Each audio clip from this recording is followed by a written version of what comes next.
Bases dropped on a new edition of Soccer Down Here. It's a Wednesday. It's a Wall Pass Wednesday. We'll be taking your questions throughout the show, wherever you want to take the topics, and that can be dangerous sometimes, but we're going to open the door up to that. You can tweet at us at Soccer Down Here. You can send us a message on the Twitch pitch, twitch.tv/SoccerDownHere. You can also send us an email, soccerdownhere@gmail. If you're old school, send us an email. That works too. All of those things are up for grabs. Kefsey asks, what's for breakfast this morning? Diet Dr. Pepper for the moment. That's healthy, John. Ain't it? Well, no, I had a big dinner last night, and I just don't eat. Just because it's breakfast doesn't mean I eat breakfast. I eat when I'm hungry as opposed to eating because that's what the time is on the clock. That's just how I'm wired. Sure. Sure. I'm just going to smile and nod at that. Okay. I'm having mate for breakfast right now, actually. Yeah, see? Liquid diet. Nothing wrong with that. John, Diet Dr. Pepper and mate are in kind of different worlds on the stuff there. KFC's going with the cafe. That would be appropriate after a night of South American World Cup qualifiers. We're going to start there because they were, first, just a lot of fun. I cannot recommend these games enough to you if you have not dove into the South American World Cup qualifiers. It is the best competition you will find for World Cup qualifying. And this is the last time out for it to be this way because with more teams coming into the World Cup starting in 26, it won't have the same meaning. 4 teams out of 10 go to the World Cup. The 5th one goes into a playoff where they're generally going to be favored. It's incredibly competitive. You normally, yes, Brazil's qualified every time out. Argentina has generally qualified in the modern era. Your heavyweights generally qualify. That doesn't mean it's easy for them. Argentina's had to go through a playoff. Uruguay's had to go through a playoff. It's so competitive because even with your top teams that you expect to go through, there's competition for spots 4, 5, 3 sometimes. And you always get one of the smaller countries that pops up and starts biting teams and makes a run. They have a golden generation that comes through. It's just incredible to watch. And I really hope they get the rights sorted out for March when the next round is, to where they're not mostly on pay-per-view. I know that's not easy for everybody. I can't watch all of them like I'd like to. This time out, you did have a couple that made their way to somewhat traditional TV. You had Fox Deportes with the Paraguay-Bolivia game, which ended up being a much better game than we expected. You had BN Sports Extra, which is free. You can watch it on Pluto. You can watch it on Fubo. You can watch it on a lot of places. It is free. It's over the air in some places. They had a match as well. So it was a weird night with all kinds of results. And we'll go back to the start of the night. We'll kind of go in chronological order here on the South American qualifiers because you started getting some head-turning results pretty early. And this was coming off of the head-turning result out of Europe that was reverberating worldwide, with Spain demolishing Germany 6-0. Total and utter embarrassment. And that was making the way around the world. Like, man, what is going on? This is crazy. Well, Ecuador was inspired by this. And they went out and blitzed Colombia 6-1. Total humiliation for Colombia, who was coming off of total humiliation with a 3-0 loss at home to Uruguay. 9 goals conceded in 2 matches. Carlos Queiroz is not even able to sit down right now. The seat is so hot. I'm a little surprised he's still in the job at this point. I should probably refresh my South American football Twitter list of follows to see if that's still the case, because that's not supposed to happen to Colombia. That's not supposed to happen to this Colombian team. People have slept on Ecuador. You know, when we talked about the numbers coming into this one, Ecuador's number blew my mind that they were a plus 200 at home against Colombia coming off of that result. I said run to the window. I hope you did. Yeah, I wish really. I had. 6-1 is wild, and it was fast. I mean, 2 goals in the first 10 minutes. Like, 4 goals in the first 40 minutes.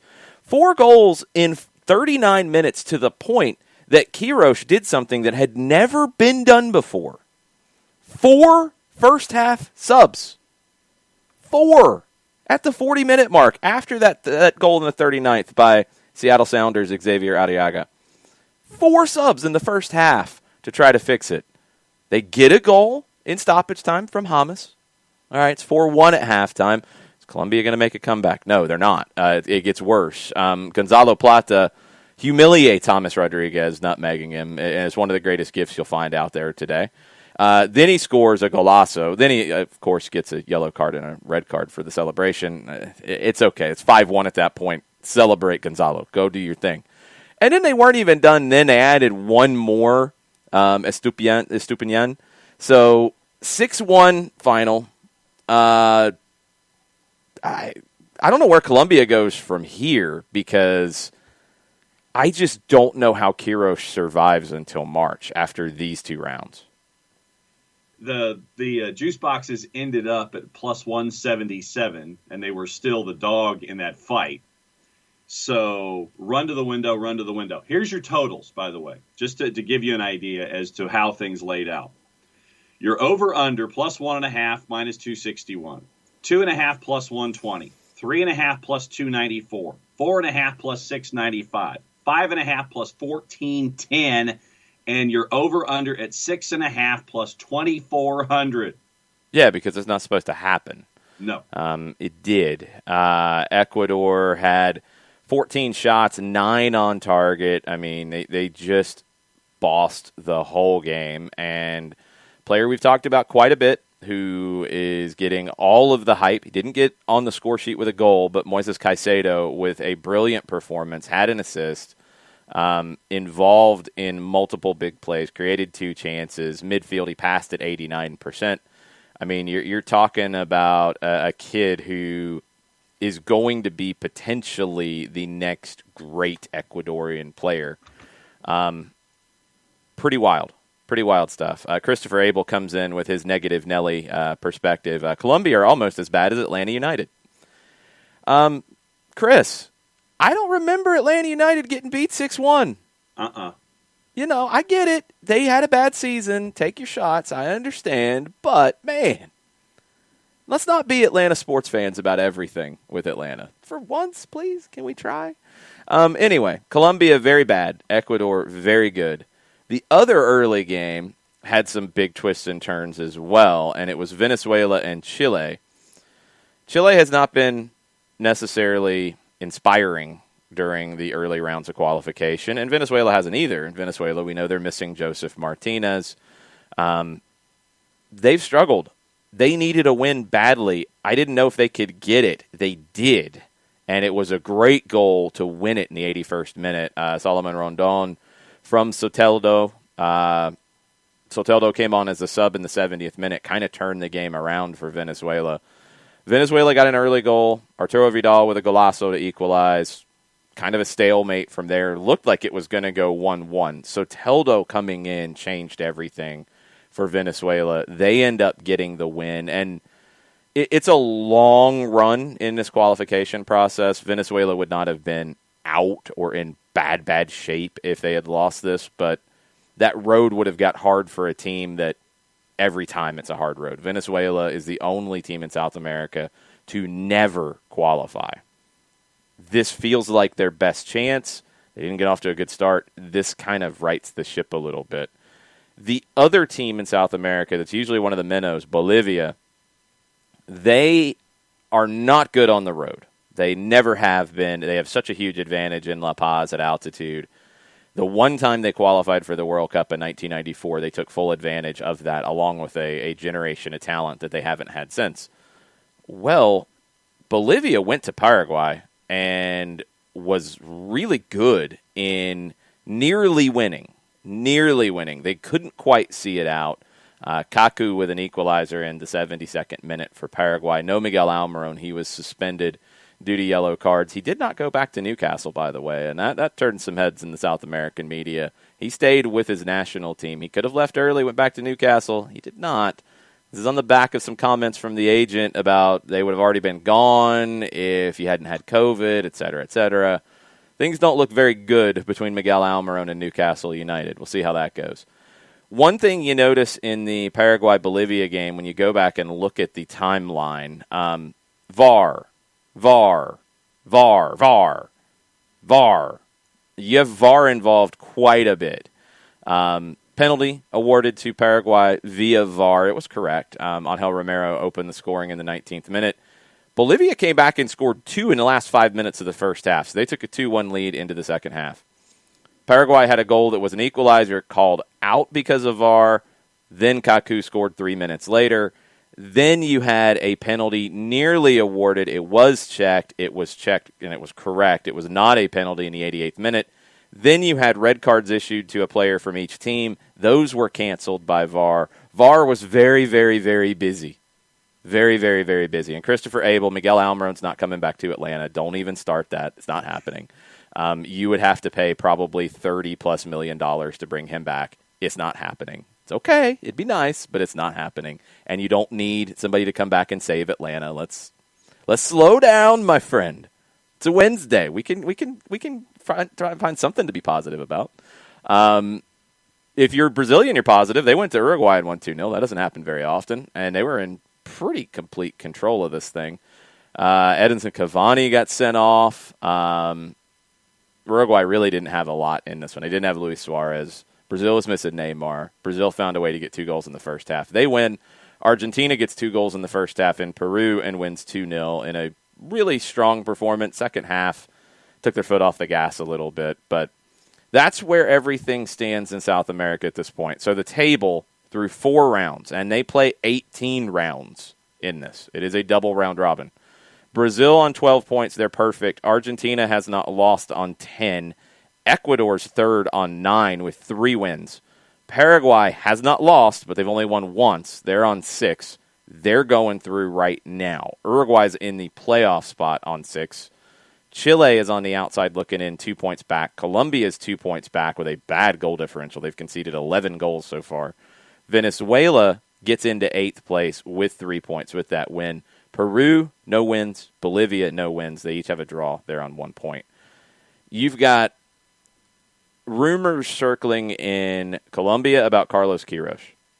You've got rumors circling in Peru about Ricardo Gareca. Those are 2 managers who... Gareca took Peru to the World Cup for the first time in a long time in 2018. But it's been very bad for him lately. Queiroz is pretty new to Colombia, and it hasn't been very good for him. I don't know how long he gets in Colombia, but the South American World Cup qualifiers, the twists and turns last night and everything, and the drama, it was a lot of fun. Yeah, and December 23rd, if you're a fan of either Manchester side, circle that date on your calendar. That is the next time that Manchester United plays Everton. So you could have... Keep an eye on Cavani and Richarlison on December 23rd. Solomon Rondon. Okay, that was random. I didn't expect that, but fine. Yeah, just, maybe that's next time they meet up on the calendar. December 23rd. Okay, go ahead. Yeah. I'm sorry. League Cup quarter. And also Solomon Rondon. You mentioned Solomon Rondon. Yes. Without club for the last 6 weeks, basically, since October in China, 9 goals and 4 assists in 16 games. In the Chinese Super League, so he's looking for a home, and that was something good for his CV that he would like to try to impress and get picked up by another club. Boca is begging to bring him in. I don't know if they're going to be able to pull it off. We'll see. Other players who stood out, Arthur, midfielder for Juventus, got the winning goal for Brazil. We mentioned with Uruguay, Luis Suarez out. They had an asado. I think it was Saturday or Sunday. They had already had a couple of people test positive. Well, now, and this swings us into the MLS side of things, reporting from a lot of different places. Martin Chaquero has it that Diego Rossi has tested positive for COVID-19. it's one thing if MLS does this rule change that they're talking about doing to charter people back to avoid any kind of a quarantine, which it's their rule on the 10-day quarantine, first off. Yeah. That's MLS's rule. The charter would be to get around their rule, and they reportedly, according to Jeff Carlisle at ESPN, couldn't even guarantee it would affect every player that was involved. So what are you going to pick and choose? Like, that's not going to work. That has nothing to do with this. You've got Rossi now testing positive. I believe you had Palacios test positive as well for LAFC. It's not a good situation for them right now. Multiple outlets reporting out of Uruguay that Diego Rossi is one of 2 players and 2 staff members that tested positive last night for Uruguay. And Cifuentes, it wasn't Palacios, it was Cifuentes, I believe. I don't know if the Asado, Mataflo's laughing his head off about the Asado being the cause of an outbreak, but there were pictures of the Uruguayan Asado at their training camp of all the guys hanging out waiting on the Asado. I'm just saying, now you've got a bunch of people tested positive. I mean, I think you can add 1 + 1 and maybe get 2 here. I think so, yeah. I think it's very possible. And I mean, look, this is where you're at, but I see no way that Rossi plays. I see no way that Cifuentes plays for LAFC, and they got to go to Seattle, and, well, it was already going to be difficult. Now it's going to be incredibly difficult. Yeah.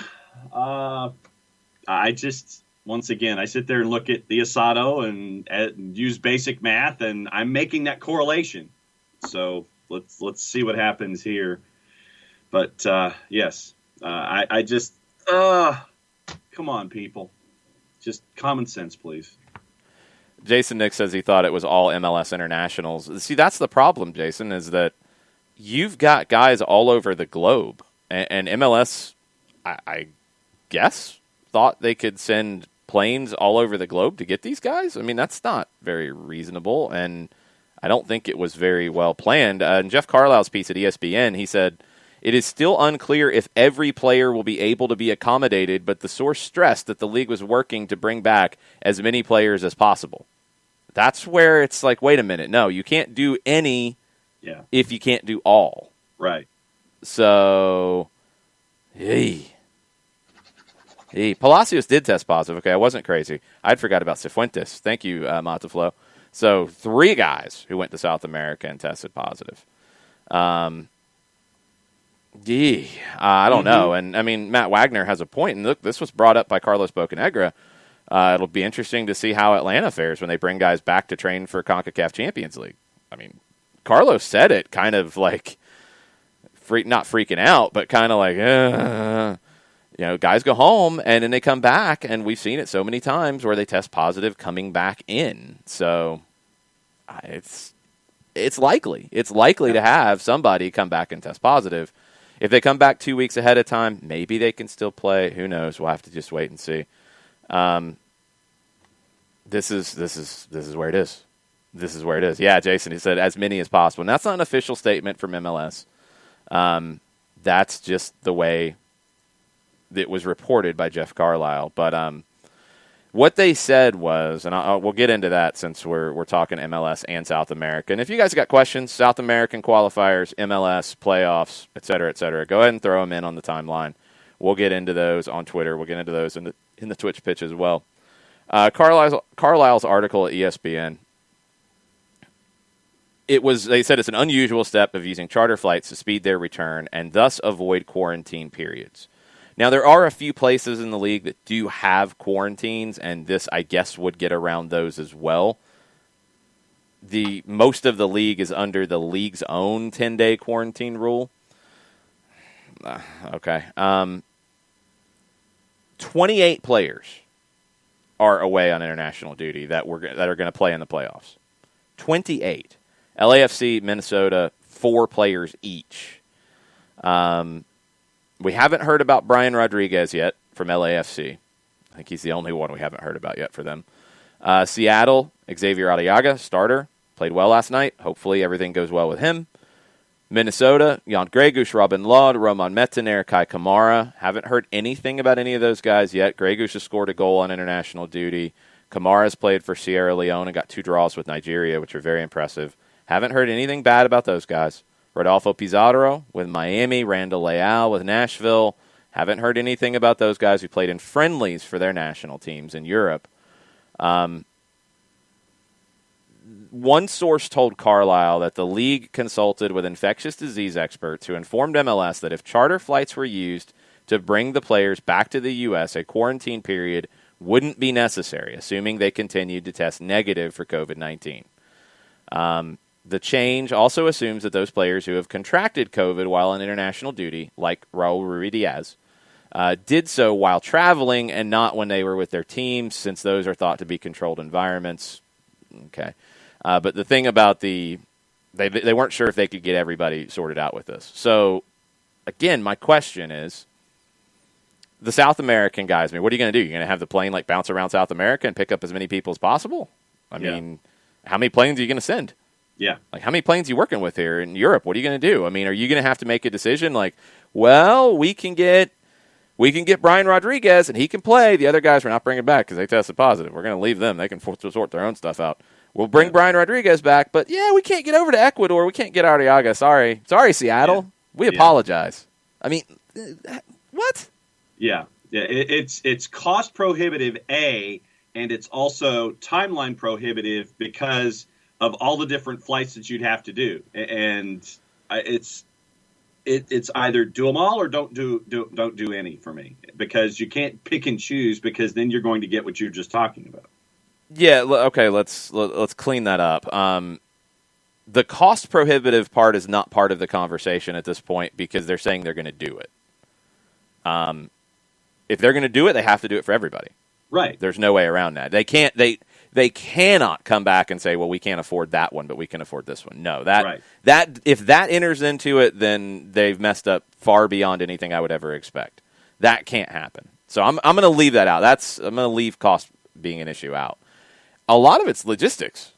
Are you going to be able to get planes to all of these different places? You're going to be able to get a plane to Sierra Leone to get Kai Kamara. You're going to get a plane to Ecuador to get Arriaga. You're going to get a plane to Uruguay to get Brian Rodriguez. That's a lot of planes. Yeah. So if you're going to do it, you've got to do all of it. And can you actually pull that off? Because our plane's going to be available.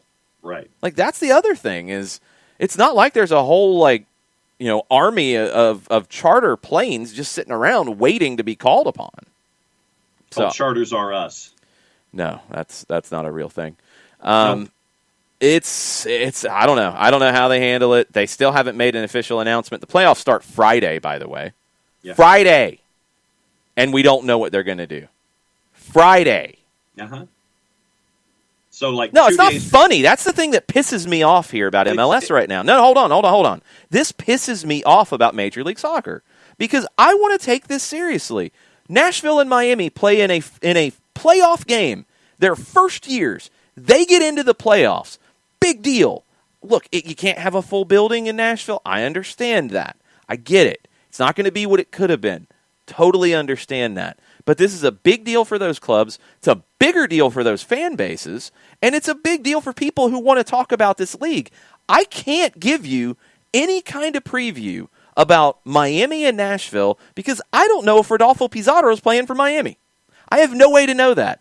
48 hours plus before the game. I don't know if their number 10 is playing. I don't know if he's going to be allowed to play. I don't know if the charter flight's going to be able to go get him. That's absurd. It's hard enough this year with all the craziness to keep up with it. But this is something that, and no, don't stop with the cancel the playoffs, none of that stuff. No bubbles or anything like that. Just have rules. Have them announced so we can talk about this. I've said this so many times about things that happen with this league, and I will fight people about this league every day, and if you listen to the show, you know that's how I feel about it. But man, they make it hard sometimes. Because if I was to go on 92.9 and try to explain the situation to one of the hosts about Nashville and Miami, and, well, who do you think is going to win the game? I have no way to tell you that. Because I don't know if Miami's going to be at full strength. Well, why is that? Well, one of their best players played for Mexico in a friendly, which he didn't have to go play in, but he did. And now he is supposed to be part of a 10-day quarantine coming back into the league, but he might not be, but we don't know yet. Do you understand that no other league in the world does that stuff in terms of explaining it? Like, you've had to deal with so many different things, and I understand it, but you knew the playoffs were coming. You knew there was an international window ahead of it. You knew players were going to be going to represent their national teams. You knew you had a 10-day rule. We've talked about this for over a month. They need to make a decision if that 10-day thing is going to be applicable or if they are going to say 2 negative tests and you can play. They needed to make a decision. They have not. Now you're getting a report 72 hours before playoff game number 1 that some guys might be able to play and some guys might not, and we don't know who can play and who can't. And we want to talk about the playoffs and get people excited about watching these games, but it's impossible to. It is impossible to preview the Nashville-Miami game for you in any kind of a realistic, expert sort of way, because I don't know if 2 of the most important players are playing in it. And it's not because of injury. It's not because they're a question mark because of that. It's because I literally don't know if they'll be eligible to play. That's ridiculous. And I'll give the benefit of the doubt in 2020 as far as you want to take it, because it's been so hard to get a season done. But this is logistical stuff. These are rules that need to be put in place before the playoffs start. You can't do this because if you're in Nashville right now, how can you preview this game in any kind of a realistic way other than, it's great to have a playoff game, it's exciting. We know these players are playing, we could talk about them. You're leaving out. Nobody talks about an NFL game that way. Nobody talks about an NBA game that way. Nobody talks about an NHL game that way. Nobody talks about a baseball game that way. And if we don't know the rules 48 hours plus before they're going to play a playoff game, if players are going to be able to play or not. That's bonkers, and that's not good enough. And I know it's been hard, but this is the playoffs. This is everything in this league. And if you can't have the rules in place ahead of the playoffs, I don't know what you're doing. Very, very frustrating, because I would like to take Friday. I mean, I hope we know by Friday. I don't know if we will. But I'd like to take Friday and go through all the games over the weekend and go through them in detail and talk about what this team can do to win and what this team has to do to make sure they can win and what is going to be the big storylines here. I can't prepare for any of that. I have no way to know any of that right now. I mean, there's no way to know these things at the moment. And it's just not good enough. It's not good enough. It has to be better. And this is not coming from I don't like how MLS does their things. This is not coming from somebody from the outside. This is coming from somebody who loves this league and has defended this league and has talked up this league over and over and over again. And now it's hard to talk it up, and not just because 2020 is hard, but because you don't have a solid set of rules going into the postseason. And there's no excuse for that. That should have been sorted out in October. And this is where we're at. Go ahead. No, just when the 3 words that are associated with the games coming up this weekend that start your playoffs, when the prevailing 3 words that are a part of this discussion are I don't know, that's not good.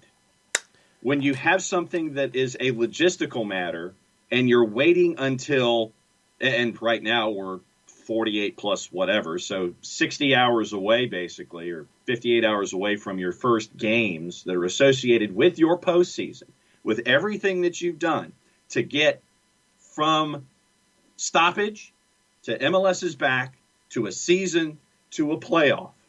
And you have people wanting to do these kinds of discussions, and the prevailing thought is, well, I don't know because of what's going on right now. The logistics, you can't be talking about logistics and have them be successful logistics if you're 60 hours away from a playoff structure and you're still trying to figure out what you're going to do.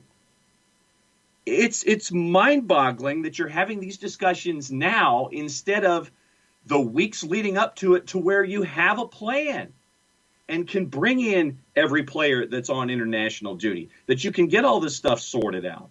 But the fact that you're having this discussion now, it's mind-boggling that you are having this discussion now. It's disappointing that you're having this discussion now. It's more than disappointing. But that is just, it's frustrating when you want something to succeed and you have things go on like this that should not be going on now and should have happened a long time ago, so you're prepared to talk about your postseason. Sorry, I went off there a little bit. Did you hear me for the last 5 minutes, John? Look, this is a joke, and it's just not good enough. We have to have better from the league. Good point by Bernd, and this is absolutely true, and this is another reason why I would be pretty angry if I was in Fort Lauderdale and an Inter Miami fan. Pizarro played a lot yesterday for Mexico. I mean, you're talking about a flight back from Europe and playing on Friday. Even if you do get him back, I mean, what are you going to now make the decision? Because, well, he played a lot of minutes, so he's probably not going to play Friday anyway, so let's not send a charter for him. I mean, This is where you're at, and, like, it's a friendly. It was a friendly. He didn't have to go play in that game. He could have said no. The club could have said no.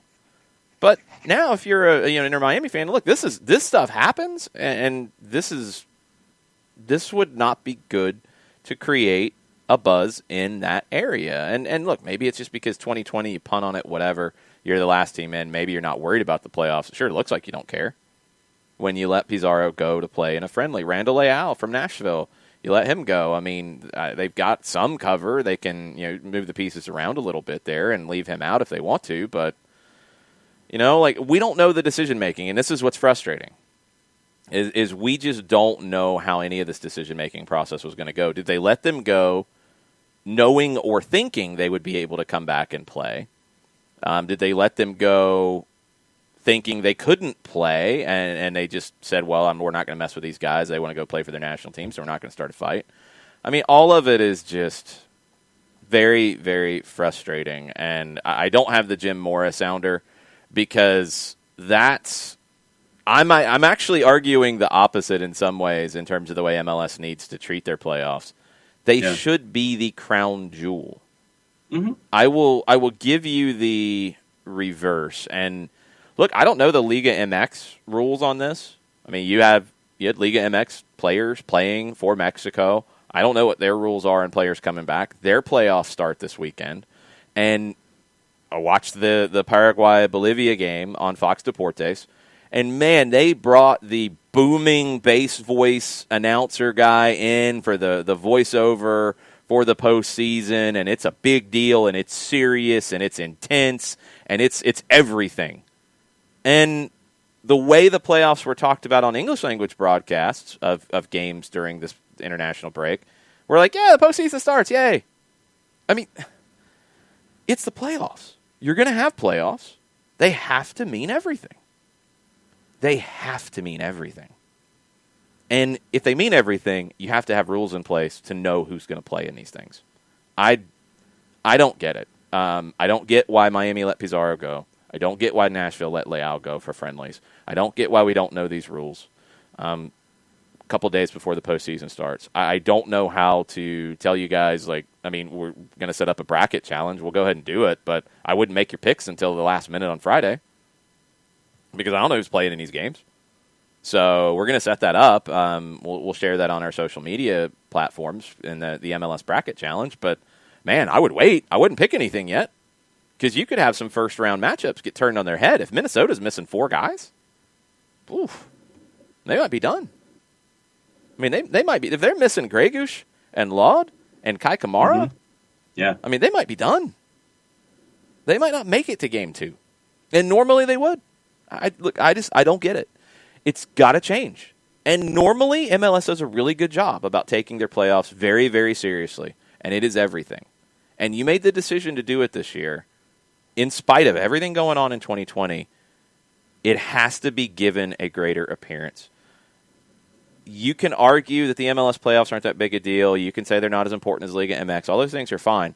MLS has to put out a perception that they're bigger. When they don't do that, then it's not good enough. You have to give the perception that this is a big deal, and it doesn't feel that way. And that's not okay. That is not okay. Couple other things from South America. I mentioned Kaku with the equalizer for Paraguay. That's another one. Add him to the list. That point for Bolivia, if they had won, it would have been their first win on the road in South American World Cup qualifiers since '93, 56 games before this one. That was their first point in Paraguay ever for Bolivia. That's how big of a deal this was. For Ecuador gave up the most goals in a World Cup qualifier in 43 years, since 1977 for them. Absolute mess. So, I mean, you had some historic stuff going on last night in South America with these games. Argentina's unbeaten in 11. It's the first time since 2000 that they have won 3 consecutive away qualifiers. Peru, on the flip side, they haven't won in 7. That puts Gareca in trouble. So when you start looking at coaching carousels, Carlos Queiroz, Ricardo Gareca could be riding on the carousel here soon. Gareca, I think, is a much longer shot for that, because I don't know who Peru gets to get better unless they just make the decision that it's went as far as it can go with him. If he's available, he's going to be an interesting candidate for anybody who is looking for a coach, Atlanta United included. I think really, really highly of Ricardo Gareca.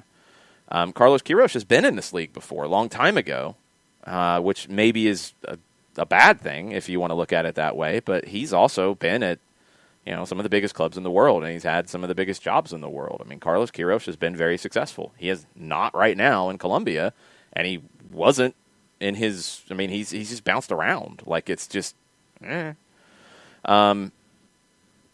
going to be interesting. If Peru does move on from him, LA would be interested. Atlanta would be interested. Any clubs with openings in South America would be interested. It could get very wild on that carousel if Ricardo Gareca becomes available. What do we have on Twitter? I'm going to see if we have anything internationally on Twitter, because we have folks that are kind of all over the place this morning. All over the place is good on a Wall Pass Wednesday. Mike Conti joins us in 20 minutes to continue the all over the place content. Okay. Well, then, developing story, please, considering it's about an hour old.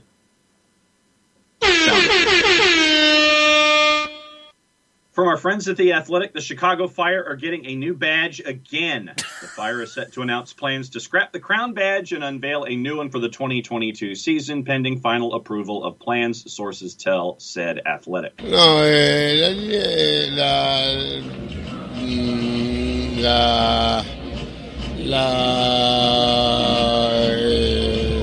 That was the meeting. Yes. Ricky Ricardo says, so they took a page out of Lou City's book. No, Lou City actually realized it before they put that thing on the field. Chicago went a whole year before they realized it. That's even worse. Look,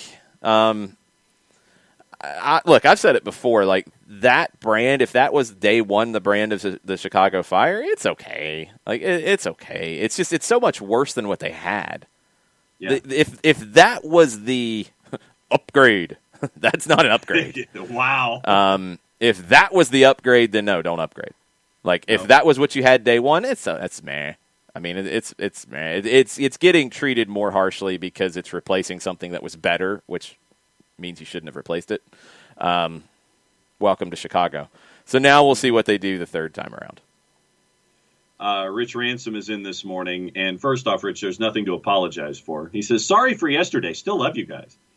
It's a joke. It's a joke. Yeah. It's a joke. He's joking. Go ahead. Okay, fine. Sorry, I'm a literal person. What type of over 23-year-old players do the U.S. take to the Olympics? 3 that'll be part of World Cup qualifying, or fringe vets will be part of the Gold Cup and keep the kids in line? I would maybe even take fringe vets who haven't had a lot of time and give them that opportunity. With such a crowded schedule, I would probably not take important players here. And you're going to have to negotiate with the clubs too, so that's going to make it even trickier, because you're going to have clubs be willing to sign off on those players going. But I mean, let's run through. I went through a list yesterday, and I'll be working on something for soccerdownhere.net on this. The best American players in MLS in 2020. Guys who are a little bit older, who are not going to be regulars for the national team, but maybe they fill a role. Some of this is going to depend on what group you have with the U23s, because if you have a gap at a certain position, then you're going to look for a vet. Jimmy Maurer had a great season in Dallas. He's not going to be a national team goalkeeper. If you don't feel like the young goalkeepers are ready, take Jimmy Maurer. Give him that opportunity. Ryan Hollingshead, great left back in this league. So underrated. 29 years old. He's not going to break through into the national team. You got a ton of left backs coming. You decide, look, we don't want to take, say you can't take Bello to that because he's going to play in the U20. Say you decide Sam Vines, Colorado doesn't want to let him go to the Olympics. You need a left back. Turn to Ryan Hollingshead. He's a veteran. You need a veteran in this group who's kind of a calming head with a bunch of young guys. That could be a player like Ryan Hollingshead. It could be a player like Matt Hedges. It could be a player like Dave Romney. You know, Hedges has been with the national team before. Romney hasn't. Romney's coming off a good year in Nashville. You decide you need an extra center back. You take somebody like that. Brandon Bye, you know, and 24, but you decide we need somebody at right back. You know, you want to look at him in this kind of competition, a guy who is 2 years into a conversion to a right back from an attacking player in college. Sure, take him. Shawn Davis from Red Bulls. I've always thought Shawn Davis is a very underrated player in this league. He's been part of youth national teams way back in the past, but he's 27 now. Veteran. He's a captain for Red Bulls. You decide, you know what, we're going to take Shawn Davis. We're going to bring him into the camp. Red Bulls sign off on it, and he's going to be our captain in this group and hold things down in the middle of the park. Cool. Very cool. I mean, I'd be completely great with that. I think those are the kind of players you're looking at, more so than somebody who plays in the Gold Cup, because you're not going to be able to get clubs to release him for both. I think it's somebody who doesn't play in the Gold Cup. I think it's somebody further on the fringes who goes to this. But you want a leader, at least one leader in the group, because I think they will probably, unless a young leader emerges, and it's kind of hard to say that'll happen, Shawn Davis would be a player that I would really consider. If you decide he's going to play in the middle of the park and we need a leader with this group, you put the armband on him and he organizes everything. He becomes like an assistant coach with the group. Shawn Davis would be a great fit for that. Rich also says, in our brief discussion about Germany this morning, he says the talk was Jogi Löw was going to leave the German position after Euro 2020. Of course, there was no Euro this year, so he's delaying leaving a year. Yeah, there's been talk about him leaving for a while. He hasn't left yet. It just continues to get worse. German national team conversation is a total mess at the moment, and I just don't know when it really gets better. Talk Austin FC on Twitter. This was posted a while ago. Some of you guys have already seen it. It looks like Adidas has already uploaded the Austin FC jersey early. It's being unveiled today. Green and black stripes. Similar to Atlanta United, except green and black instead of red and black. The big Yeti logo on the front. It's a good-looking kit. I like green and black. That's a combo that doesn't get used a whole lot. I think it works really, really well. To me, it's a very good-looking kit. I like it. Yeah. Yep, I like it. Probably will end up getting a T-shirt or something at some point. Why are you going to buy an Austin FC T-shirt, John? Because it's like $135 for a jersey. Why would you buy an Austin FC jersey, John? Just to have it in part of the stacks. Why are you putting Austin FC gear in your stacks? Same reason I have Miami Toros stuff in my stacks. No, those teams are dead. Austin FC is a rival of Atlanta United, John. They will play Atlanta United at some point. Fine, you've saved me $135. It shouldn't have even been a consideration, but okay. Go ahead. Ricky Ricardo links to John Arnold, who had something come across about midnight. Sounds like the USMNT's potential December date is nearly set. Quote, it's official. We're going to play December 9 in the United States, a senior national team friendly. El Salvador Federation President Hugo Carrillo tells Carolina Ruiz on Salvadoran TV. Yeah, it's been reported that it's El Salvador. They're talking about it. I think that's the one it's going to be, for sure. Ragamuffins being goofy in the Twitch pitch. I guess I can't like other teams' kits now. I'm trying to tell John not to buy other MLS kits. And Ragamuffin saying, I can't even say that I think it's a good-looking kit. Man. It's a good-looking kit. It's a good-looking kid. That's what I said. I know. I'm exaggerating a little bit for effect. Also, Ragamuffins being a little harsh, and it's all good. I mean, we do the same things about stalactite, stalagmite with the Chicago Fire. It's like, why can't we say it's like it was not a good idea? No. What? I'm confused. Nick's telling you to buy what you want, so buy every team stuff in MLS and wear it on the show. That'll go over well. Then I get poor, and that's not good. Yeah, I'll go for it. Patrick Sullivan says he feels Austin missed an opportunity by not going with hoops, which would have been unique in the league and play into the club's tree theme. Yeah, that's a good point. That's a really good point. I didn't know they were going to go stripes. Hoops would have made more sense. Tafka, so Chicago, it took you a full year of people listening to everyone who said, this sucks to listen. Yes. I think they reportedly listened. They said they were listening. They said they were evaluating it, and then COVID hit, and then everybody stopped evaluating it, which I do somewhat get. But yeah, that's a bad look. What Louisville did, they immediately course corrected. Yeah, Brad Estes was like, nope, we're done, pulling it back. Yeah, this is bad.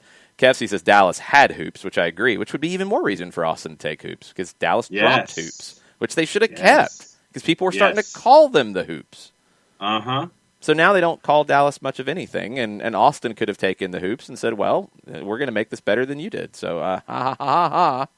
Yeah, see? Point a finger and cackle and tilt your head back and the whole thing. Sean Vergara in the Twitch pitch is anxiously awaiting Atlanta United roster news. I think this is a miscommunication, Sean, and I want to make this clear. There was, in the media availability last week, Carlos said that they would be talking to players and agents and making decisions on players who are coming up into an option or out of contract over the next 7 to 10 days. I think that's why we're kind of, looking at Wednesday today. It doesn't have to be announced until the end of the month. So I don't think there was any expectation that they would be making an announcement today. It was the conversations with the players and making the decisions. Because, for one reason, if somebody is in an option year, you can decline the option but sign them to a new contract before you have to make that declaration to the league. So that was what happened last year with Justin Merrim, or tried to happen. They didn't want to pick up his option. They kept negotiating, even after everything happened. They kept negotiating after all the reentry waiver drafts and stuff, and they couldn't come to a new deal. This gives them a little bit of buffer time. So I don't think there was ever – they didn't put an expectation out that there would be an announcement today. I hope that didn't get twisted. He said they would be talking and making their internal decisions over the next 7 to 10 days, which would put the 10-day period like today. So I hope that wasn't a misunderstanding. I don't know if people have put that out there that was the case, but that was not what was said. They don't have to announce that until the end of the month. November 30th is the date. Michael Head, in our discussion about the playoffs, says, yep, another embarrassment by MLS. Add to the delayed decision on points per match, bad scheduling, et cetera, makes the league look Bush League. It does. And I hate to say that. And I generally fight and avoid anything like that because I want this league to be successful. I want this league to do well. And if that's the case, John, then maybe you do need to buy more jerseys and scarves and stuff from different clubs all over the league. Maybe that'll help. But this is Bush League. Like, there's just no way around it. It just is. When you don't have the playoff rules in place before the playoffs, it's Bush League. It's not a good look.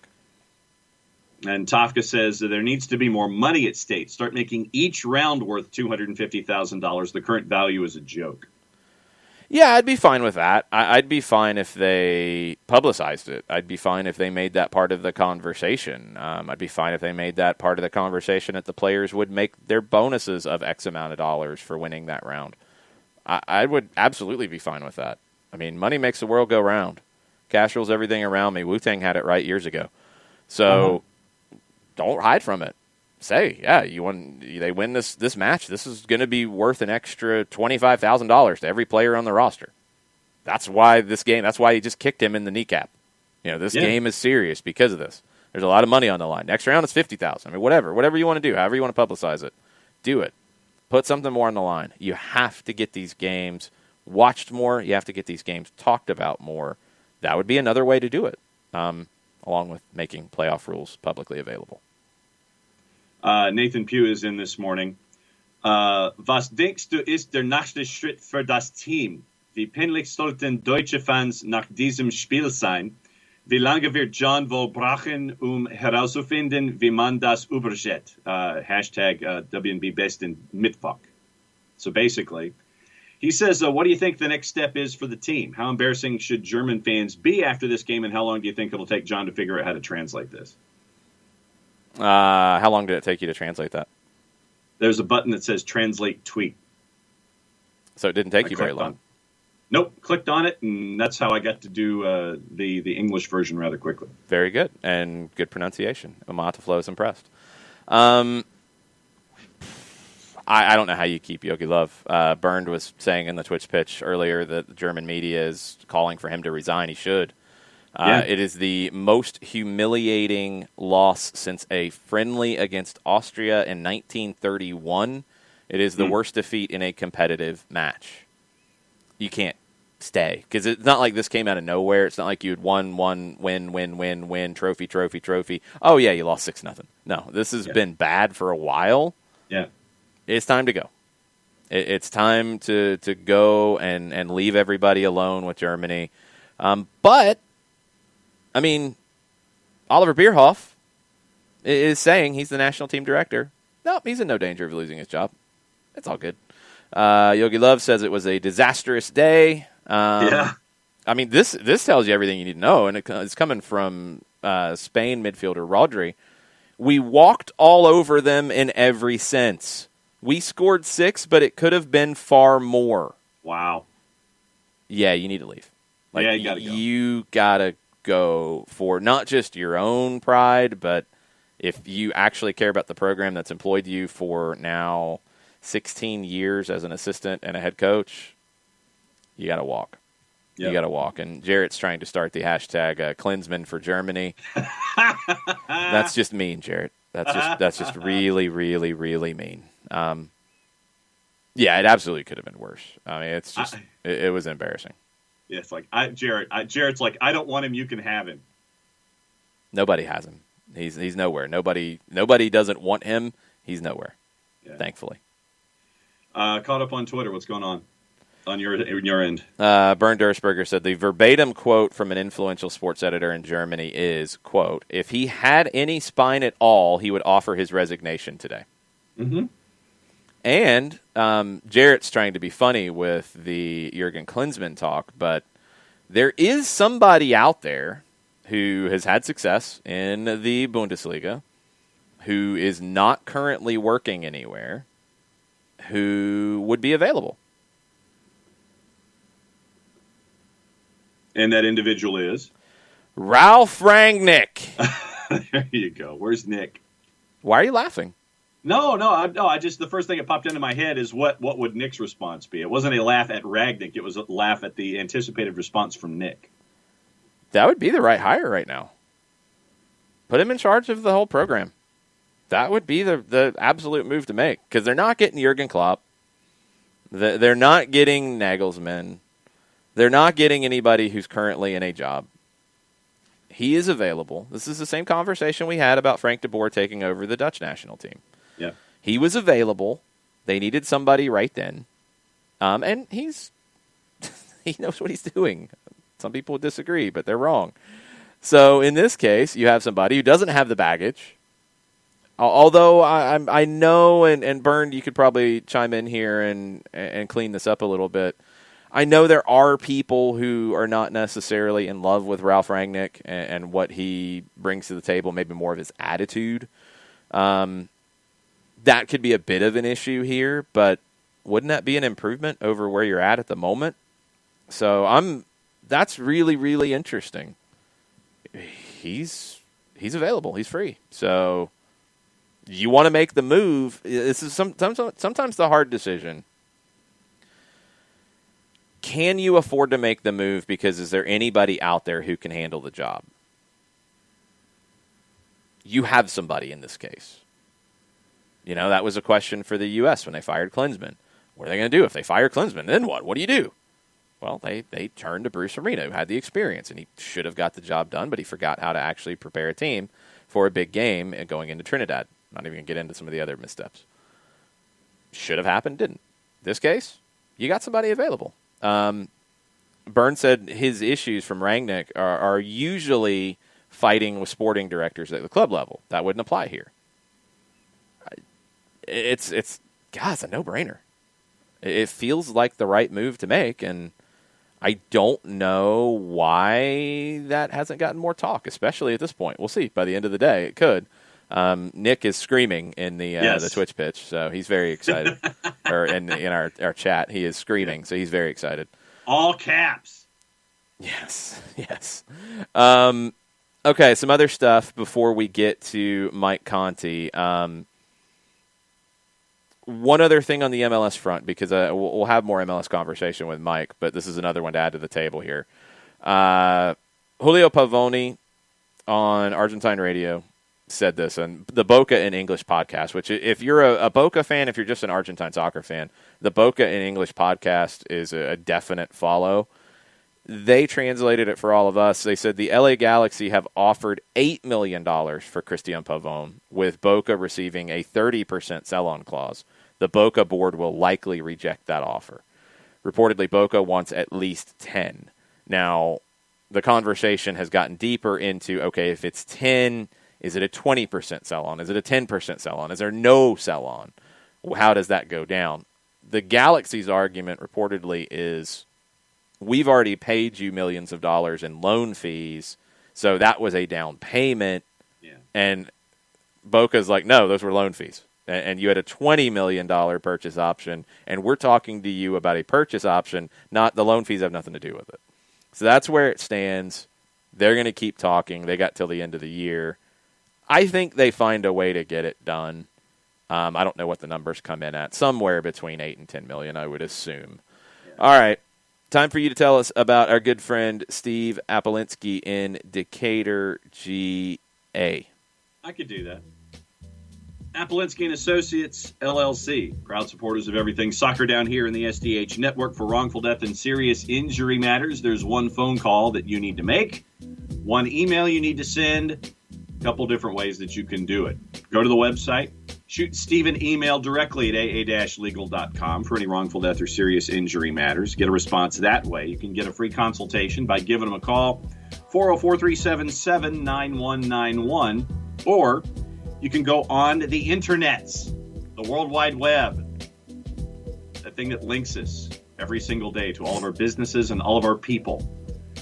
The homepage, large device or small, is aa-legal.com. You hit enter, you hit return, you hit the arrow key. Whatever advances your screen to their homepage, and a pop-up window pops up, because that's what pop-up windows do. They pop up 24/7, 365 and a quarter. Thank you, Chris Hutchison, for that. Somebody's on the other end of this conversation. Don't know who yet. I need to call or maybe shoot Steve an email and find out who actually is having these conversations in the pop-up window, should you have a conversation inside that pop-up window. Over 30 years of experience, over $40 million in judgments for their clients in Georgia and Alabama for wrongful death and serious injury matters. Recognized as Legal Elite by Georgia Trend Magazine for being one of the top 100 firms in this here state of Georgia. Proud supporter of everything soccer down here in the SDH network. It's Apolinski & Associates, LLC. The website is aa-legal.com.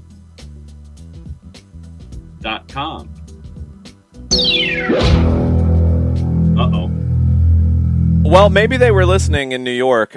News from Major League Soccer, and it's backdated to yesterday at 6:57, which this was not posted yesterday at 6:57. That's interesting. Charter plan to allow MLS players on November international duty to be available for playoffs. This is from Simon Borg, editor-in-chief at MLSsoccer.com. MLS players on international duty will potentially be available to play for their clubs in the Audi MLS Cup playoffs thanks to a travel plan approved by the league and its medical experts that involves players traveling back to their clubs on charter flights. First reported by Jeff Carlisle. They give him credit. With players already in controlled environments featuring regular testing with their respective national teams, the controlled environment of a charter flight will not require players to quarantine when they rejoin their MLS club team on U.S. soil, as long as they test negative for COVID-19. This will allow players to potentially be available for MLS teams for the 2020 Audi MLS Cup playoffs, which begin this weekend, pending the players testing negative and other logistics. Not every player on international duty may be in position to make use of the charter option.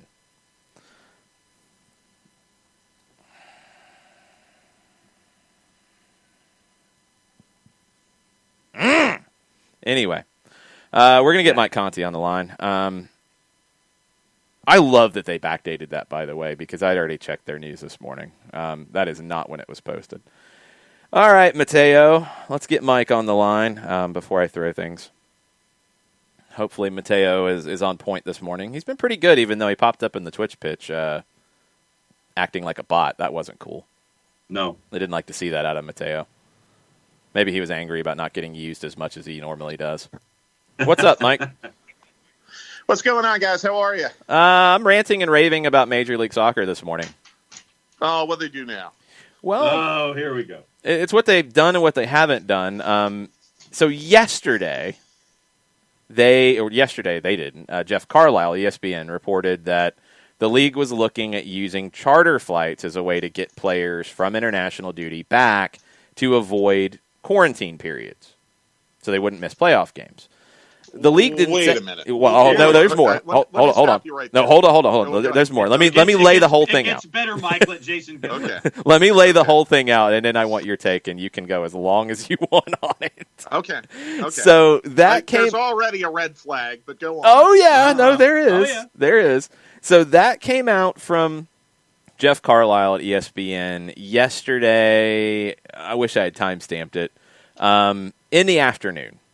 And one thing that he said that put a giant red flag on it for me was it is still unclear if every player will be able to be accommodated, but the source stressed that the league was working to bring back, quote, as many players as possible, unquote. Now, this morning, and it was posted this morning, but it's been backdated to say November 17th at 6:57 p.m. On the league's website, charter planned to allow MLS players on November international duty to be available for playoffs.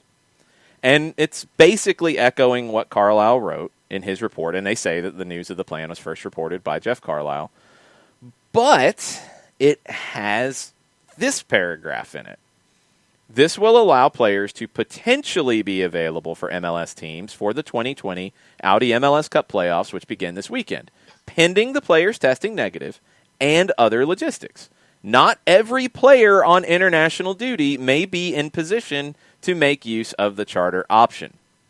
That's from the league's statement on it, which was posted this morning but backdated to say yesterday. What do you think, Mike? Well, I mean, what are we, NASCAR? Are we going to change rules in the middle of the season again? Mm-hmm. I don't like that from a competitive reason. B, I don't think putting a player on a charter as opposed to a commercial flight does anything to mitigate any kind of risk of bringing the virus back into the country with them. And I think we've learned enough now about incubation periods and everything like that, and I'll just use the U.S. men's national team as an example. You know, you play Wales and Panama, and then you put a guy on a charter flight to come back to the States. Well, he may have actually been exposed to the virus 2 days before, tested negative because he wasn't shedding enough virus. Now he lands and either he tests positive or he continues to test negative, but the viral loads are increasing. Look, the protocols were in place for a reason. International travel has been limited and logistically difficult for this reason, to kind of create firewalls. What good is it going to do if you bring a player back from international duty and 3 days later he infects half his team and you have an outbreak and now you have to maybe abandon a playoff match? I don't like it. I think, look, the clubs could have blocked. Well, let me rephrase it because I'm not quite sure that's correct. No, they couldn't. Players could have refused call-ups. Like Rodolfo Pizarro could have refused a call-up to a friendly. Yeah, right? That one's right. Friendlies, yes. Friendlies, the club could say no. Right.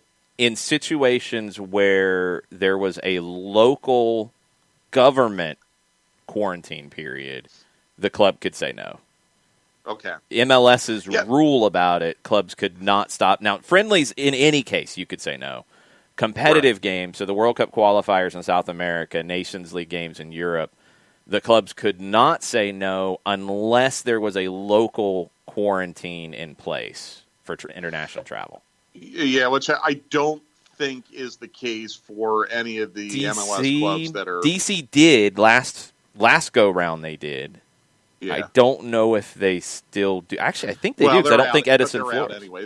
That's sorry, doesn't matter. Point. Like New York of the club.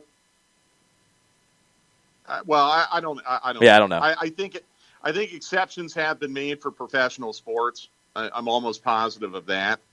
But I don't know. I'm not an expert on that. I think long story short is, going into this, you knew what the rules were going to be. You knew that this was going to be a possibility. I don't like changing the rules on the fly. I would assume this would be done at league expense, not club expense, because I think all the charter flights at this point have been done at league expense. By the way, I mean, you're not chartering a 737 to fly someone back from Spain. I just use that as what an they're example. saying they're going to do. That's the crazy You're thing. You're going to charter a 730. Okay, wait a minute. So are you like anyone who is playing in Europe? Are they going to say, "Hey, let's all meet in Madrid"? Yeah, and then we're going to take one flight back to get. All right. Well, I mean I guess that makes a little more sense. No, that part I don't know. No, they said they were going to charter flights and bring people back on charter flights, but they haven't said how the process would work and that if everybody would be part of it. And actually, we got a little bit of this. Diego Alonso has said this morning that Rodolfo Pizarro will be available for Friday's playoff game versus Nashville SC. He's on his way to Miami right now. Will be able to train tomorrow. I don't know, guys. I mean, this feels risky. And I, me and anyone who's listened to the show consistently knows I'm a major proponent for being able to play sports safely in the pandemic if you follow all the protocols and you do everything you're supposed to be doing. But this feels incredibly risky to me. Incredibly risky. And I think where you've gotten into trouble this year as a league is when you have adjusted or disobeyed protocols on the fly. So I hope this works out because, look, there's no other option. And I'll just use Pizarro as an example, and God forbid this happens, but let's say Pizarro is getting on a plane, he tested negative today, he lands in Miami, a day or two later he tests positive, and he's exposed half his team. You can't reschedule the fixture. There is no leeway, right? Time. If you're keeping the Cup on December 12th, there is no leeway to reschedule the fixture. So I think you're playing with a lot of fire here. What I'd add to that, Mike, and this is part of their thought process, and I think this has to play into it. Again, this without having the full protocols in front of us, which is part of the problem. We don't know exactly how they're handling some of these things, and there's a couple examples we'll cite here. So they said, and this is from the MLS release that Simon Borg posted on the MLS website. With players already in controlled environments featuring regular testing with their respective national teams, the controlled environment of a charter flight will not require players to quarantine. That's exactly the same policy they had with Gonzalo Higuain going to get his visa paperwork and coming back and not having to quarantine the second time. So at least there's consistency there. In situations where players are with their national teams and they haven't had any issues and everybody's tested negative, I think it's okay. I think there's enough data to show that it's okay. But a situation like Uruguay, now it's not going to come up in this way because the players have tested positive, so they're not going to play. But a situation like Uruguay where, let's say Diego Rossi had not tested positive, but you've got multiple players testing positive in that team. You can't bring him back and play him even if he tests negative. Like, if it's a team that hasn't had any issues and everybody's testing negative and they've continued to test negative, I'm okay with this. Yeah. But in the Uruguay situation, if Rossi hadn't tested negative, but he had 5 teammates who had, you can't have him play. I'm with you. I think we're on the same page. I think you, as always, have kind of cleaned up my concerns a little bit to make it a little more logical. That caveat's just it's a vital one because it just makes it so. They should have had this in place a month ago. That's where I'm angry is they had a window in October to sort through logistics. And yes, some players missed regular season games, and that's never ideal, but you had a process that you were able to do a month ago. When that process was done, a week after the window ended, they should have come out and said, this is what we're going to do about the playoffs. We're going to do charters so players can come back and play and not have to quarantine. If they're coming back from a team that has had positive tests, they're not going to be able to play. They will have to quarantine, et cetera, et cetera. But it's 48 hours before the thing starts on Friday, and we're playing a guessing game. Yeah. I think also we need to remember, though, that absolutely nothing about this season has been ideal or even 100% fair from a competitive balance standpoint.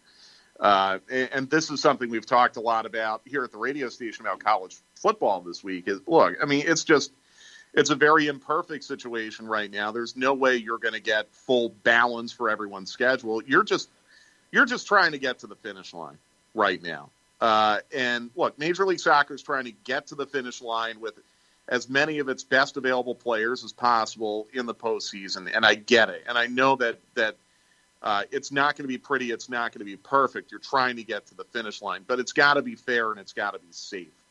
And I don't know.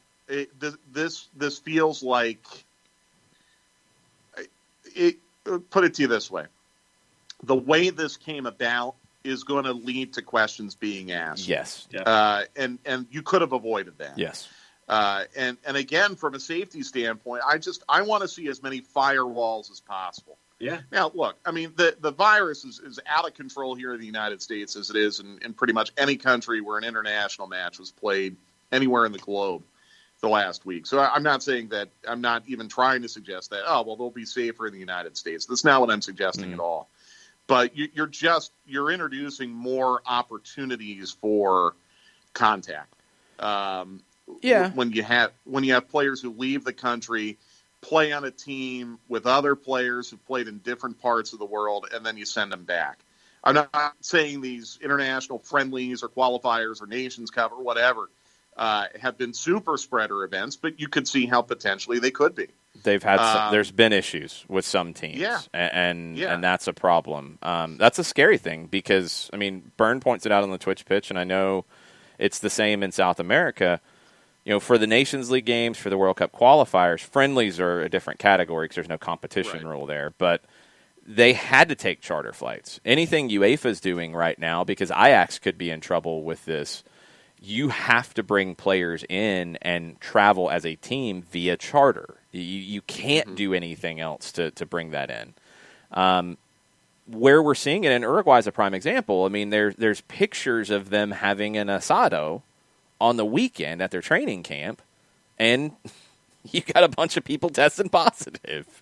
I mean, it's just like, even in cases where you have the charter flights, you're doing everything the right way, you can have a slip-up. You know, we saw it with Notre Dame having a team meal.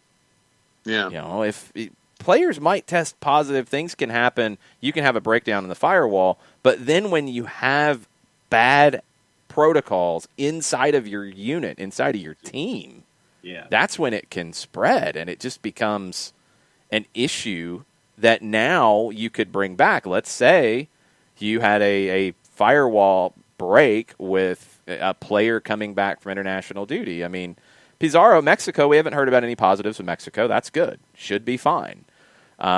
If they have a late outbreak and multiple Mexican players start testing positive, then that could affect all the clubs that they're going back to, Miami included. We just don't know. Yeah, I'm with you, Jason. It's concerning. I just want to see these playoffs played to completion without any postponements or any issues where, God forbid, a team would have to abandon because they've had an outbreak. I mean, if you had a Colorado situation in the playoffs, there would be no way to complete the playoffs unless you take that team out. And it would just be so awful. Yeah. So awful. That's where rules are going to hurt the league at some point because, I mean, look, what's the likelihood of that happening? fairly high. It's not unlikely. Yeah. It's definitely not unlikely. Yeah. So you're not in a situation like Lazio, for example. Lazio in Europe had a bunch of players test positive. They couldn't play. They had to call up a bunch of their youth players. You don't have that option here. No. You can't even, if you have a second team, you can't even move guys up. You weren't allowed to keep them ready to play. So you have an outbreak, you're either going to play extremely shorthanded with the players who are free and clear, or you're not going to play. Yeah. And you're going to forfeit. It'd be awful. Yeah. And look, there's not really a lot of flexibility, in my opinion, in moving the cup back because now this zombie CONCACAF Champions League has come back up. I just don't know what you would do. Like, let's say LAFC goes on this run, and then, I don't know, it's just hypothetically, Sporting has a problem, and LAFC is getting ready to play Sporting in the Western Conference Final. Now Sporting can't play for 2 weeks. Well, what do you do with LAFC? You can't play. They have to forfeit. Right. There's no other way. There is no other way. And look, I mean, that is, again, I guess, a risk that would exist whether or not you have this other issue that we've talked about today with the international travel. But you're out of options now. It's like what we're seeing in the Big Ten and Pac-12. You are out of options. You're going to have some kind of a rule like that, and MLS is not. It's, again, where you get down to the rules being clear.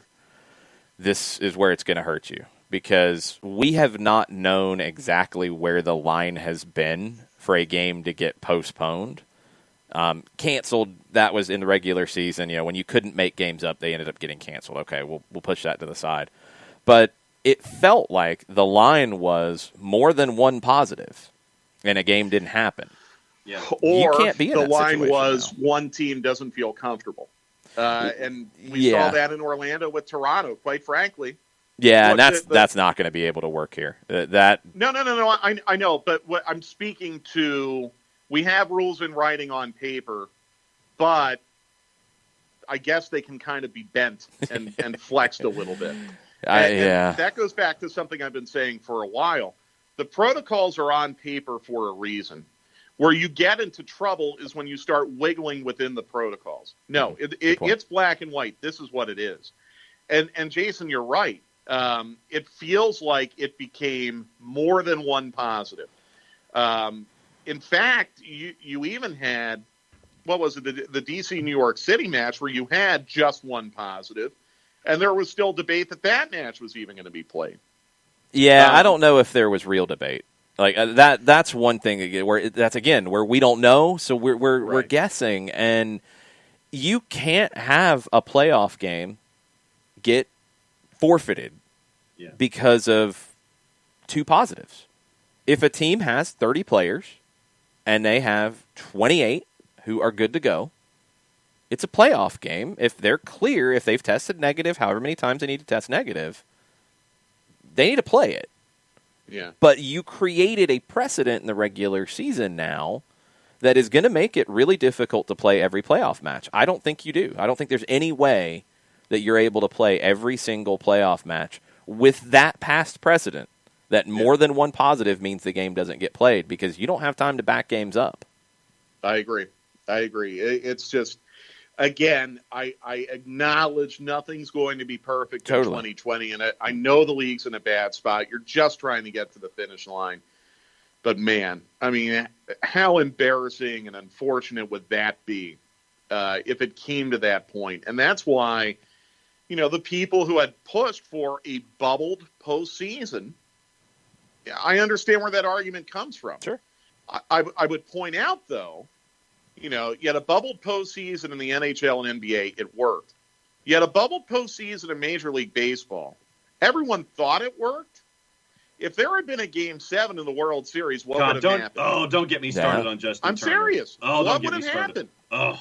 Yeah, and now we know that the Dodgers ended up having 5. Was it 5 or 8 after the Justin Turner thing? I knew of 5 at least. That situation has got to be investigated. Yep. Because you could understand what happened with the Tennessee Titans. You can understand what could have potentially happened with the Colorado Rapids or teams that were in home markets that had problems. You had an outbreak within a bubble in baseball. Yeah. So you've got to find out what went wrong there, because bubbles have been kind of the fail-safe solution where, up until that point, we really had not had an issue. So for everyone saying, well, MLS should have gone into a bubble for its postseason, I would point to baseball and say, I don't think we have the evidence that bubbles are foolproof, that they work 100% of the time. So Major League Soccer was never going to have a perfect solution either way.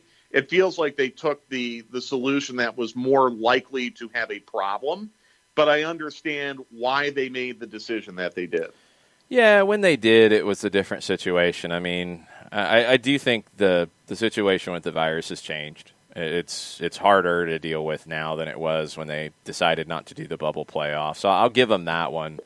My issue has been the lack of clarity in how they're going to proceed with these things. Because we're going into a postseason. I mean, I'm glad they have announced this. I still think it's really funny that they backdated it, because this was not on their website this morning. To say this is what they're doing. They're going to bring guys back via charter. This is why they think that's okay. All right, I can roll with that. It makes sense. I don't like that it's not going to be available for everybody, because that's horrible for competitive balance for a playoff situation. But I just don't like I don't like not knowing what the rules are now, because I don't know what that bar is. We know in football, if a team is missing a certain number of people from a position group, you can't play the game. Right. We don't know what the bar is. Is it two positives and they can't play? And then is it a forfeit, or do they back it up a day? Because that's about all you could do, wiggle room wise. What is it? Like, we don't know what that bar is going into games on Friday. Yeah, it is a balancing act for the league, because I'm sure on one side the players' union is probably very, very concerned about personal information, medical information being out there, and you've got to respect that. Totally. But at the same time, I think you can be transparent on what the threshold is to cancel. You have to be. I mean, if they figure that out in collegiate sports, one would assume they could figure out how to be transparent in a professional league. But I would also say that MLS, quite frankly, has had one of the stricter and less transparent media policies of the 5 major sports leagues in North America since the pandemic began. MLS does not allow media on site at trainings anymore. That was not the case in Major League Baseball. That is not the case in the National Football League.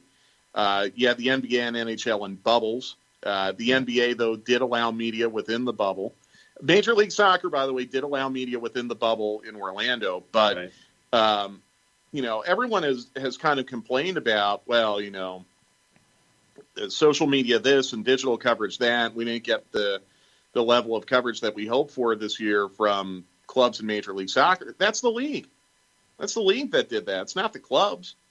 So MLS, and I would tell Dan Quartermont this if I were in the same room with him. You got to figure this stuff out. You got a big problem right now where you have completely shut down in-person access for everything other than home matches, and I want to stress that too, because Jason and I have wanted to go to road matches, and we've been told that we are not allowed to do that. You got to figure this out. This is not going away in 2021. Okay, you're killing the league by not allowing media access, which gives media an opportunity to create content to help promote your league. Figure it out, and it's. I'm sure they will use the excuse of safety, and that's totally respectable because there is a safety issue that goes into it. But you've got to figure this out because your fans are suffering, and you are running the risk of your league's relevancy diminishing because you're bogged down in these, quite frankly, in my opinion, unrealistic media access rules. And how does this pertain to what we've talked about with the playoff? It goes back to the transparency. Has the league ever at any point since the Orlando tournament made Don Garber available to us? or made their medical, or Mark Abbott, or their medical advisors available to us? To my knowledge, no. Not Correct widely me if I'm available. Mark Abbott spoke to Ann Peterson of the AP last week for the piece that where Abbott pushed back a little bit on the reports that had actually started with a Don Garber quote about starting in April, and then some people took it to May, and Abbott said March. That was Abbott speaking to Peterson from the AP, not a media availability. That's the only thing I know of.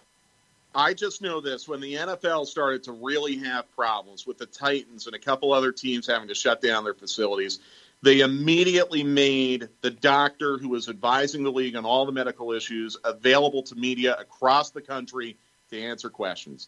They've done that. Major League Soccer has got to get ahead of this. Again, we have had no opportunity to speak to Don Garber since the Orlando tournament, when he wanted to take a victory lap for how well the Orlando tournament worked. And he was well within his right to do that. It did work well. 100%. But you've got to be, for no other reason than to just help us explain to our listeners and our viewers and our readers what's going on with all this. Because otherwise we're going to be guessing like we're doing right now, and that's not going to be productive to anyone. Nope. But that's all we got. They've got to figure this out. And I want to stress again, this is not a club-level thing. This has nothing to do with clubs. This is what the league is telling the clubs the parameters are. They've got to figure this out. You want to talk about some stuff off the field, Mike, a little bit? Sure, yeah, absolutely. The Chicago Fire, they're going to scrap their badge. Reportedly. Do it again. Reportedly. Good. I thought they got a lot of things about the rebrand right, and that one was a miss. I know what they were trying to do with it, but the fans never really got into it. It's a good idea to just start fresh in 2021. I liked Houston's crest. I think what we're seeing some similarities now with like the Miami crest, the Houston crest, the Austin crest. We're starting to see a couple parallels in this, I guess, crest 3.0 era now in MLS. I'm not saying Chicago should try to emulate those, but quite honestly, you look at what Houston did, and I know this is going to sound really harsh, but whatever. You look at what Houston did. You look at Austin and Miami, even Charlotte. I like Charlotte's crest. I like their colors a lot. Yeah. I think the crown could be better, but I like the colors. Yeah. Those look like well done, professionally designed. St. Louis too. I know not everyone loves St. Louis. I did. They looked like polished, professionally done, well thought out crests. Chicago looked like something done on MS Paint. And I'm glad that they're going to go back and do it again because I think they can do better with it. The two worst crests in the league, and this is my hot take of the morning, like I didn't have one in the first hour yelling about MLS. I was gonna say. The two worst crests in the league, looking at them across the top of MLSsoccer.com right now, Chicago and the LA Galaxy. The Galaxy one looks way too outdated now. Houston's was looking outdated. They needed to upgrade. They did. It looks good. What about DC? What do you have wrong with DC's? DC's looks good. Classic. Yeah, it looks good. I like DC. Even the Revolution, like that one has went kind of around to where now it feels somewhat classic because it's got heritage behind it. I would not change New England's. I mean, you can change some of the branding around it, but the two that stand out, if I'm looking at two that look just not as professional. No, I mean, Chicago's is brand new. It's not old. It doesn't look old. It doesn't look at as high of a level. It looks more minor league. Chicago and the Galaxy look that way to me, just looking across the top of the page. Yeah. Yeah, I'm with you. What do you think of I'm glad they're acknowledging it. Yeah. I would tell them to hire the guy in Louisville who did their crest. Start there. The Louisville NWSL crest, excuse me. I like their rebrand, too. They did a rebrand. I don't know if you saw it. That came out this week. They had tried to do a new crest. It failed last year. They scrapped it. They went back to the old one. They have unveiled a new one. It's simple. It's pretty basic. I like it. I'm with you. I think the NWSL one's a little bit better. Yeah, I love their NWSL crest. I like the Dash one a little bit better than the Dynamo. Yeah, out of I those do two. too. Yeah, I did. Well, it's just basically the same principle for both. Yeah. And by the way, that's one thing that I really like about it is it further interconnects the men's team and the women's team. I'm not saying the old Dash crest was like radically dissimilar to the Dynamo, but I think this links the two brands even better. I really like how they did that. Bart with a point, and it takes it a step further on the Twitch pitch. RSL could use a rebrand totally because of the issues with the owner and all that. And I think they will. Yeah, I kind of do too. That's different. Like the crest itself, take it away from the club history, it's fine. I don't have a problem with the crest. But if you rebrand them entirely because of what's happened, I'm good with that too. Yeah. Yeah. You have to turn the page from Deloy Hansen. Yeah. And that's going to be a long process, by the way. I mean, now you're hearing that the league might take them over for 2021 until they can find a buyer, and that's totally fine. And that's not without precedent either in professional sports. We've seen that a lot. That's not a big deal. Seen it in the NBA. We've seen it in the NHL. That's nothing to freak out over. But yeah, I'm totally with you. Salt Lake has a great stadium. One of the better stadiums in the league, one of the better settings in the league. They have a very passionate supporters base. I don't think you have to dramatically blow it all up and rebrand everything from the top down. But I think there are a lot of things you can do kind of in that intermediate range to give them a new identity, but still embrace the things they have there right now that are working. Last one for you, Mike. What do you think of the Austin kit that has leaked? Have you seen it? I saw it just a fleeting glance this morning. It's busy. The green and black stripes? You don't like it? It just looks busy to me. I'm a simpler is better type guy. I do love the colors. I mean, heck, we don't have enough green in this league, I guess, outside of Seattle and Portland. And even Seattle's green is kind of a electric green. Yeah, right, John. Electric green. So I think the green and black, that'll be a good combination. I think that'll look sharp. I just thought the kit looked a little busy to me. But like I said, I only had a 2-second fleeting glance at it. So, you know what I think that might be? Because the stripes are similar to Atlanta, but the difference is the way Atlanta did the sponsor logo. Yeah. It doesn't make it feel busier. I think the way they have the Yeti logo on there makes it jump out a little bit more to where it's conflicting. Good call. That's what I thought. Jason. Yeah. Yeah, I'm with it. Again, perfectly stated. But hey, look, I mean, if they sell a lot of shirts, then it's a good thing. And I'd like to see their second kit too. I mean, if they have a light colored one that's a little less busy, and the logo's in a more conventional, or kit sponsors in a more conventional place, then I'd be all about it. I think they're in the exact right place with the colors. The hunter green and the black, I think that's an awesome look. That's going to cut glass.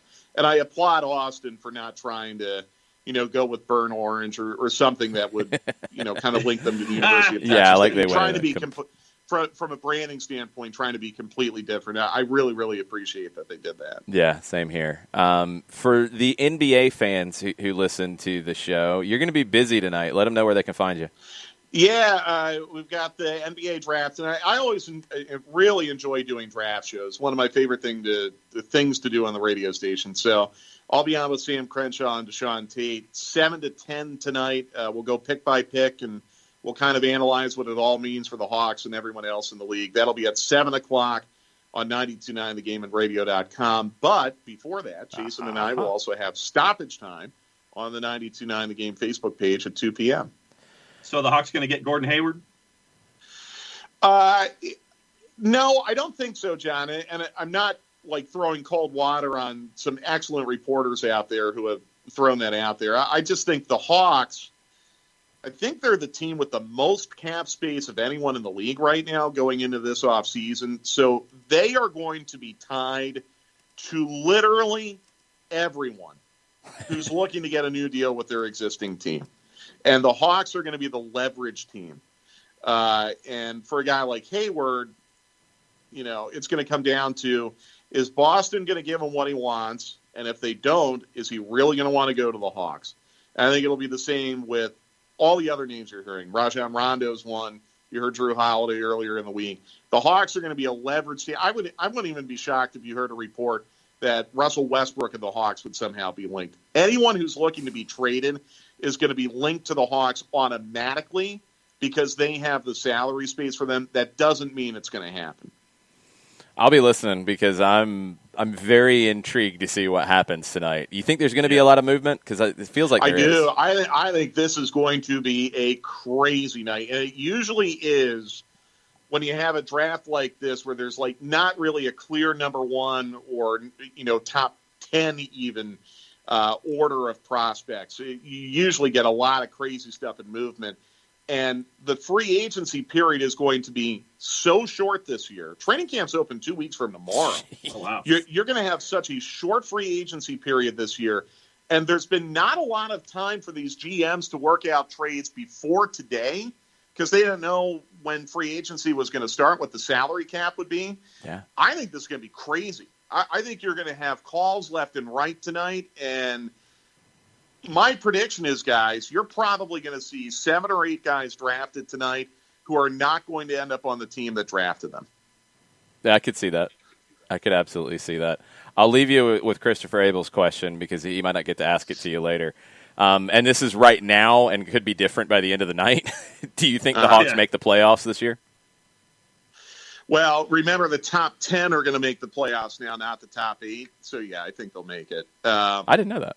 I missed that. Yeah, well, so they're going to do a play-in like That's they did right. this year, Yeah. where 7 will play 10, 8 will play 9, and I don't know if it's a single game or a best 2 of 3, but they're going to have that play-in round to create some more TV revenue. Put it to you this way, if the Hawks are not in the top 10 after this year, there are going to be a lot of changes in the organization. I think forget all the Gordon Hayward stuff and the Rondo stuff. I think just with Trey, Herter, Cam Reddish, John Collins, and Clint Capella, that group right there is good enough to be in the top 10 in the East. I'm excited. I'm excited about listening tonight. I'm excited about stoppage time. Before that, we'll have one more soccer break for you in your NBA draft prep. Thanks for taking some time, Mike. Appreciate it. Hey, look, I'm good. I'm all prepped for the draft. So the soccer stuff's a nice little diversion for me today. So it'll be fun. I'll see you guys at 2 o'clock. All right, see you. Be good. See you guys. Make sure you're following him, Mike Conti, 929 on Twitter. It's going to be a very busy day for Mike because the NBA stuff is going to be bonkers tonight. I'm looking forward to it. And I am also with Jarrett_Smith in the Twitch pitch. Cam Reddish will be a damn problem for people. I like Cam Reddish a lot. All right, we got lots of different things to get to. Walker Zimmerman has been named the MLS Defender of the Year. I fully support that announcement. He won the voting for that. Good one there. Another thing that is popping off at the moment, Mo Salah has tested positive again for COVID-19. He's continued to test positive. There's no way he's playing this weekend. And Mito, who's a former Egyptian international who said the things about Gareth Southgate earlier this week. He played in England. He understands the English game very well. Mito has been talking, and the quote from Mito is, Salah was wrong to attend his brother's wedding with hundreds of people during a pandemic. The Egyptian FA is too scared to tell him he was wrong. If they'll let this pass, they are a joke. Oof. That is Mito speaking. I don't know if that is accurate. I don't know if that is true.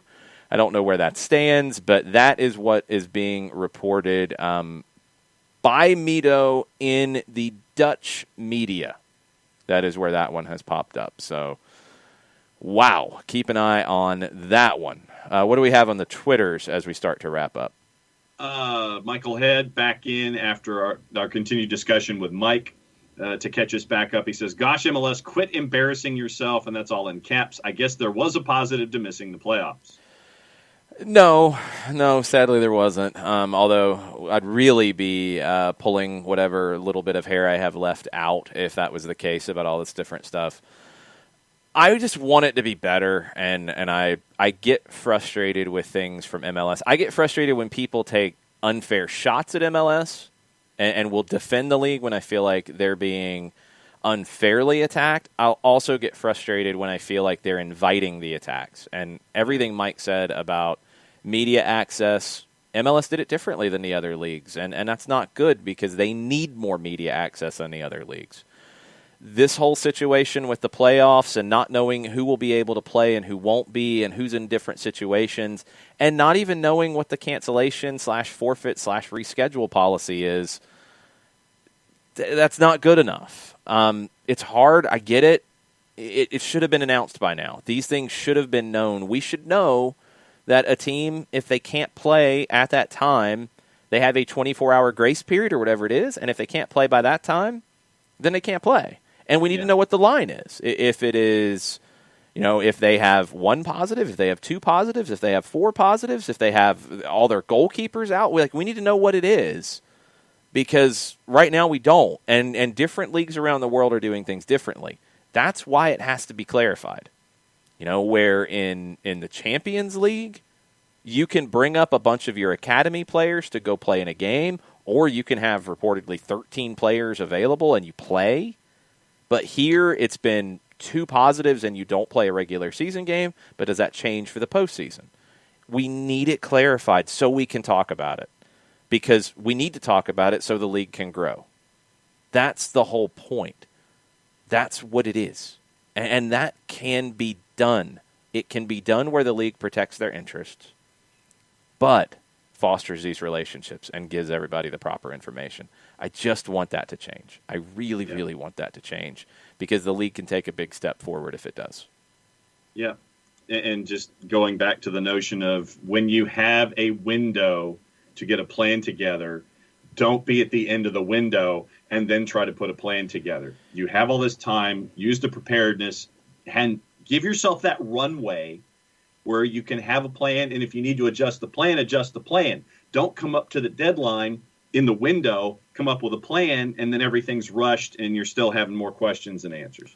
There should have been a playoff international window plan in place a week after the October international window because you had a chance to go through it. You had a chance to have the players come back on quarantine. You knew that wasn't ideal for the postseason. You had time to know how it would work, and you had time to put something in place. The fact that we're now 48 hours away from game number one, I mean, technically we're about 56 hours away. But the fact that we don't have a plan right now is just baffling from a professional league. This should have been done weeks ago. So I really want it to change. I don't know. Sharif commenting on the Mito quote in Dutch media about Mo Salah's the wedding situation. Sharif says, there are some cultural considerations regarding major social events like weddings in Egypt, particularly for a sibling if he is seen as a representative in the family for the groom. It goes beyond the concept of best man. Mito should not be talking without knowing Salah's circumstances, and I would hope that he's not. Also, like Christopher Abel said, he assumes a risk in the COVID era, and that's where we're at. I understand a lot of the cultural considerations for these types of events, but we're dealing with something that we haven't dealt with before, or at least in our lifetimes we haven't, in a virus like this. You're going back to the Spanish flu to try to find comparisons. I don't know what they did in those events at that time. And when you're talking about being in a workplace where you're putting others at risk, can you accept those risks? I don't know. And it's bad all the way around. It's a problem, and we'll see what happens. Burned, following up on the MLS media side, he says, if MLS doesn't grant in-person access to reporters next season, then I could see outfits like the AJC and the Athletic cutting back reporters / reporting. You don't need full-time reporters to attend Zoom calls. Bad decision by the league. There have to be other ways to achieve safety.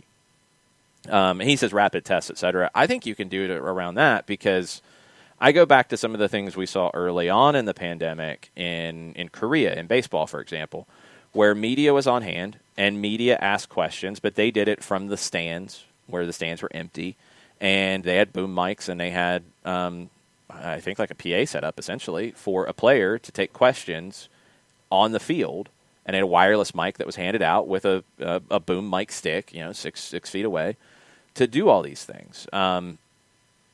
Even beyond that, I mean, even what NFL's doing, where reporters can be on site and watch the training session from a safe distance away and not interact with the players directly. I mean, you can still give access without giving the same access you did. Yeah. You can keep distancing. You could be able to see whatever amount of the training session that you used to be able to see, but then have to do the press conference on Zoom. That's fine. I don't have a problem with that. At the games, if you don't need the reporters in the room with them necessarily, if that's a safety concern, and I agree that it is, then you can still do it at Zoom at the stadium like that. Reporters are on site at the stadium. They should be able to be on site in other places. I think there has to be even more effort made to try to bridge these gaps right now, and it's just something the league has to sort through.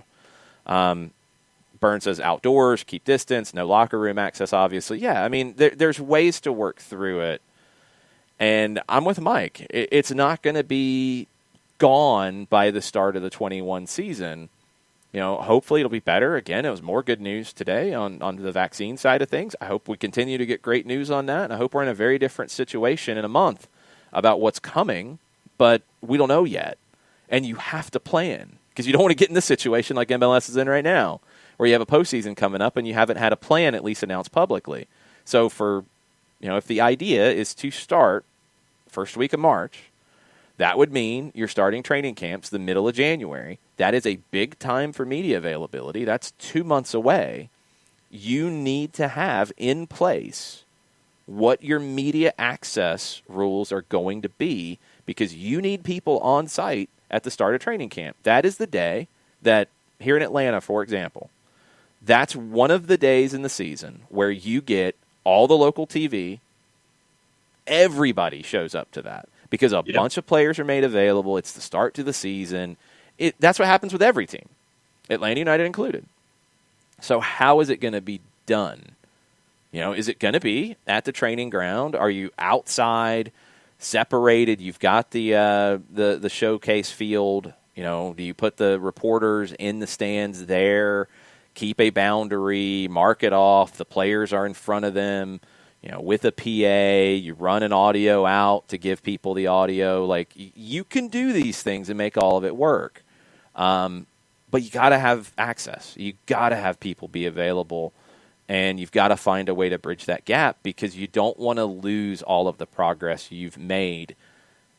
You can't control the virus, but you can control how you work around it, and you can still keep people safe in doing it.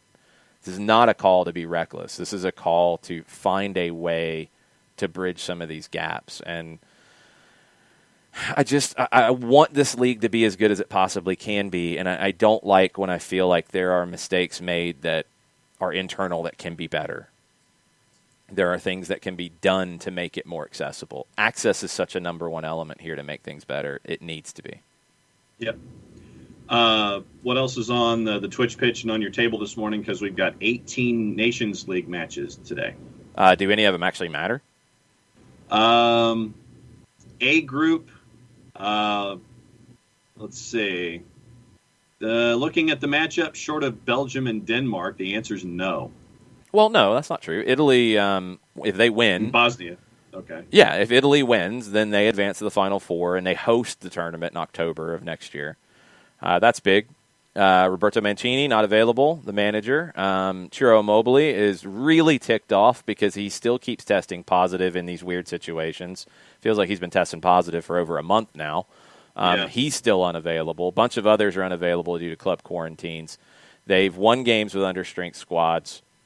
This is actually, it's funny, it's 3 years since they didn't qualify for the 2018 World Cup. I think sometimes we forget that Italy didn't qualify either. We talk about the U.S. all the time with it. Italy didn't. It can happen. Bosnia has already been relegated to League B. Italy can advance with a draw if the Dutch don't beat Poland in the other game. They could even advance with a loss if the other game's a draw. But Italy controls its own destiny. So that one has something on the line.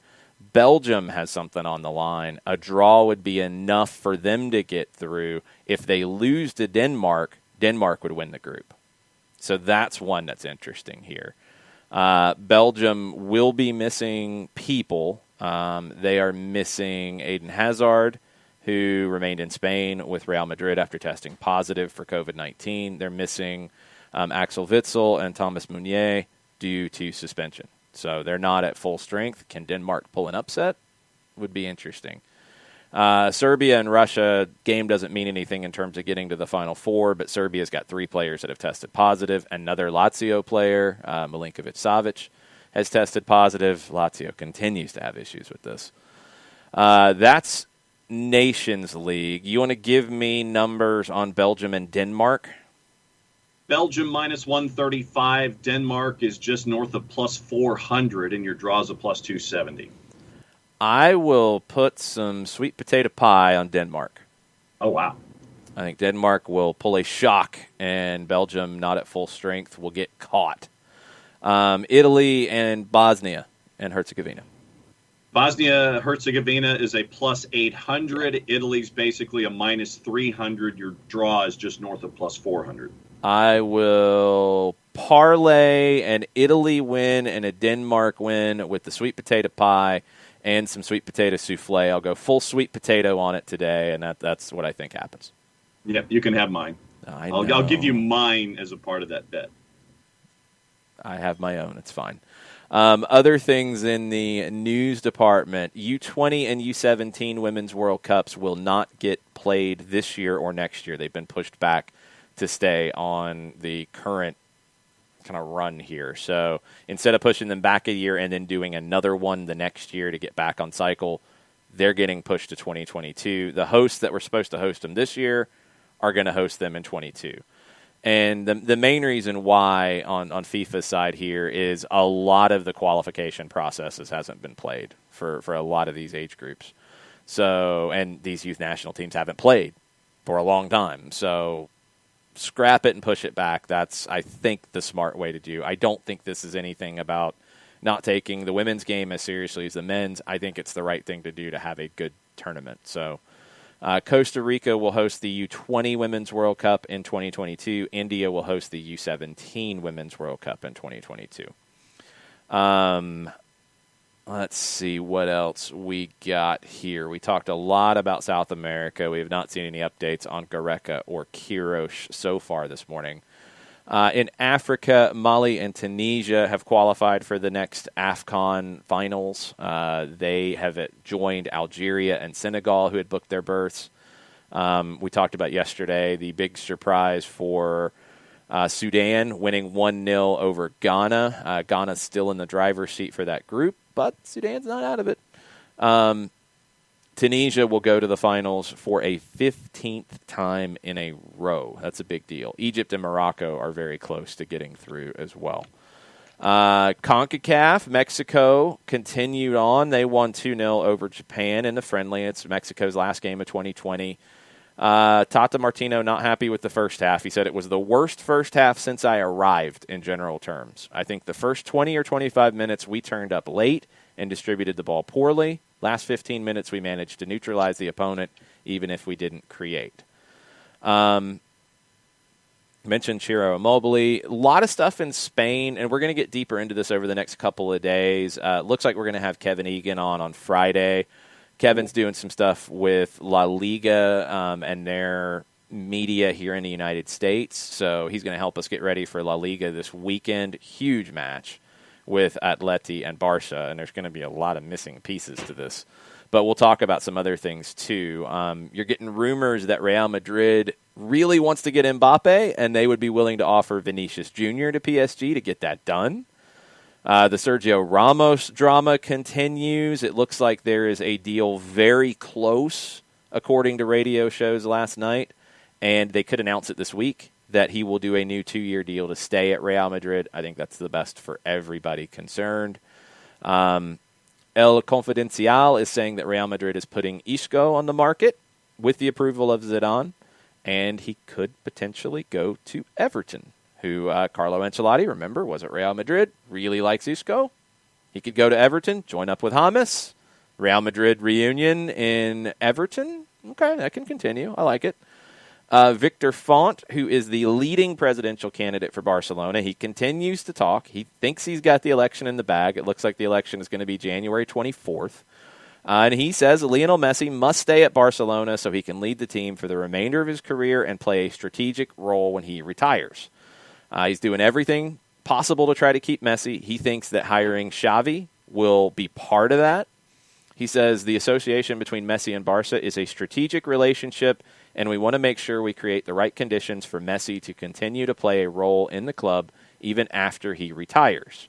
Messi could contribute plenty of ideas. Messi needs to be convinced we have a competitive and winning project, and Xavi can play a decisive role in us doing that. Xavi's credibility and know-how about football is the right one to convince someone like Messi. They're friends, they know each other, they trust each other, and that's going to be key. So Font is laying it all on the line that he wins the election, he's going to hire Xavi, and that's going to be the key to keeping Messi. The election's on January 24th. Messi can sign a pre-contract starting January 1st. We'll see how this goes, but it is going to be wild in how all this gets handled. Font also expects that Messi would take a pay cut because everybody's going to have to because welcome to COVID-19 and welcome to 2020, and everybody's lost money. Barcelona's lost maybe more than most, so he expects that they can make it all work. Reece Williams in Liverpool, he's been sent home from the England U21 squad with a hip injury. Just add him to the list of injuries for Liverpool. Nathan Pugh is probably banging his head on a desk. He comes in, he starts playing well, now he's hurt, and they sent him home from the England U21s. Olivier Giroud must have heard the interview that Didier Deschamps gave, saying he needs to leave so he can be playing regularly so he doesn't lose his national team spot. Now he's talking about leaving Chelsea. And you've got Inter, you've got Roma, you've got Lazio, you've got Juventus, all very interested in this. You've also got West Ham very interested in this. And reportedly, Giroud doesn't want to leave London.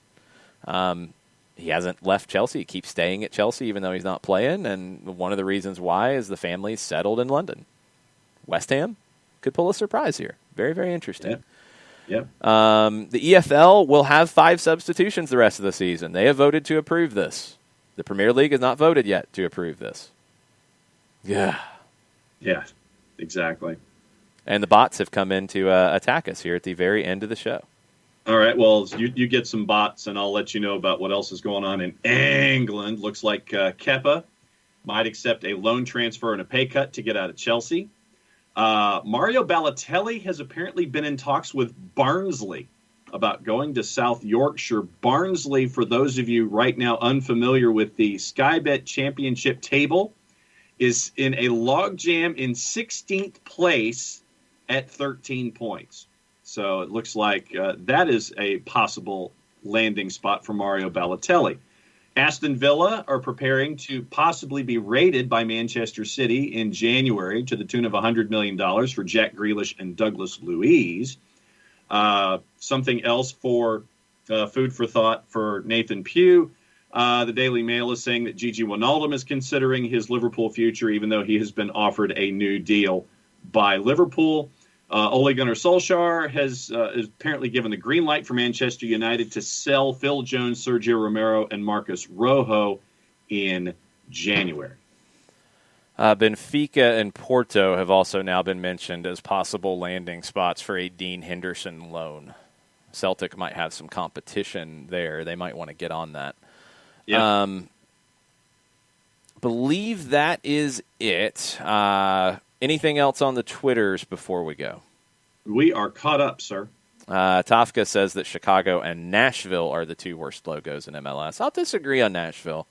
I understand the Nashville logo. I like theirs. I'm in the minority. I guess John's in the minority, too. I think a lot of people don't like Nashville's. I like it. I think it's fine. Yeah.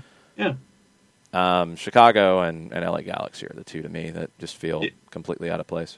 Yep. I'm right there with you. Okay. Twitch pitch. Kefsey says Algeria is still looking strong in Africa with AFCON qualifying.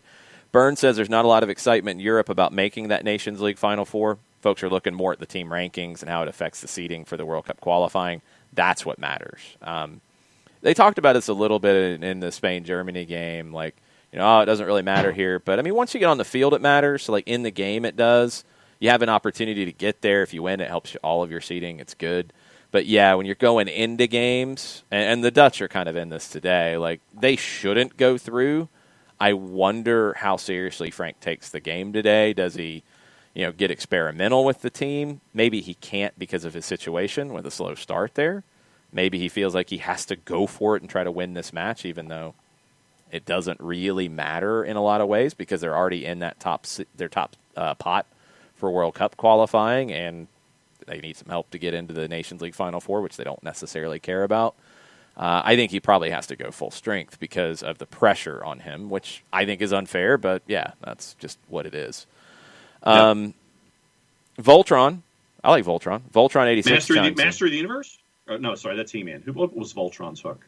Voltron and He-Man are like completely opposite. One's like a bunch of lions that come together to form a giant robot. Though. It was something. Oh, Legendary Defender of the Universe. That was it.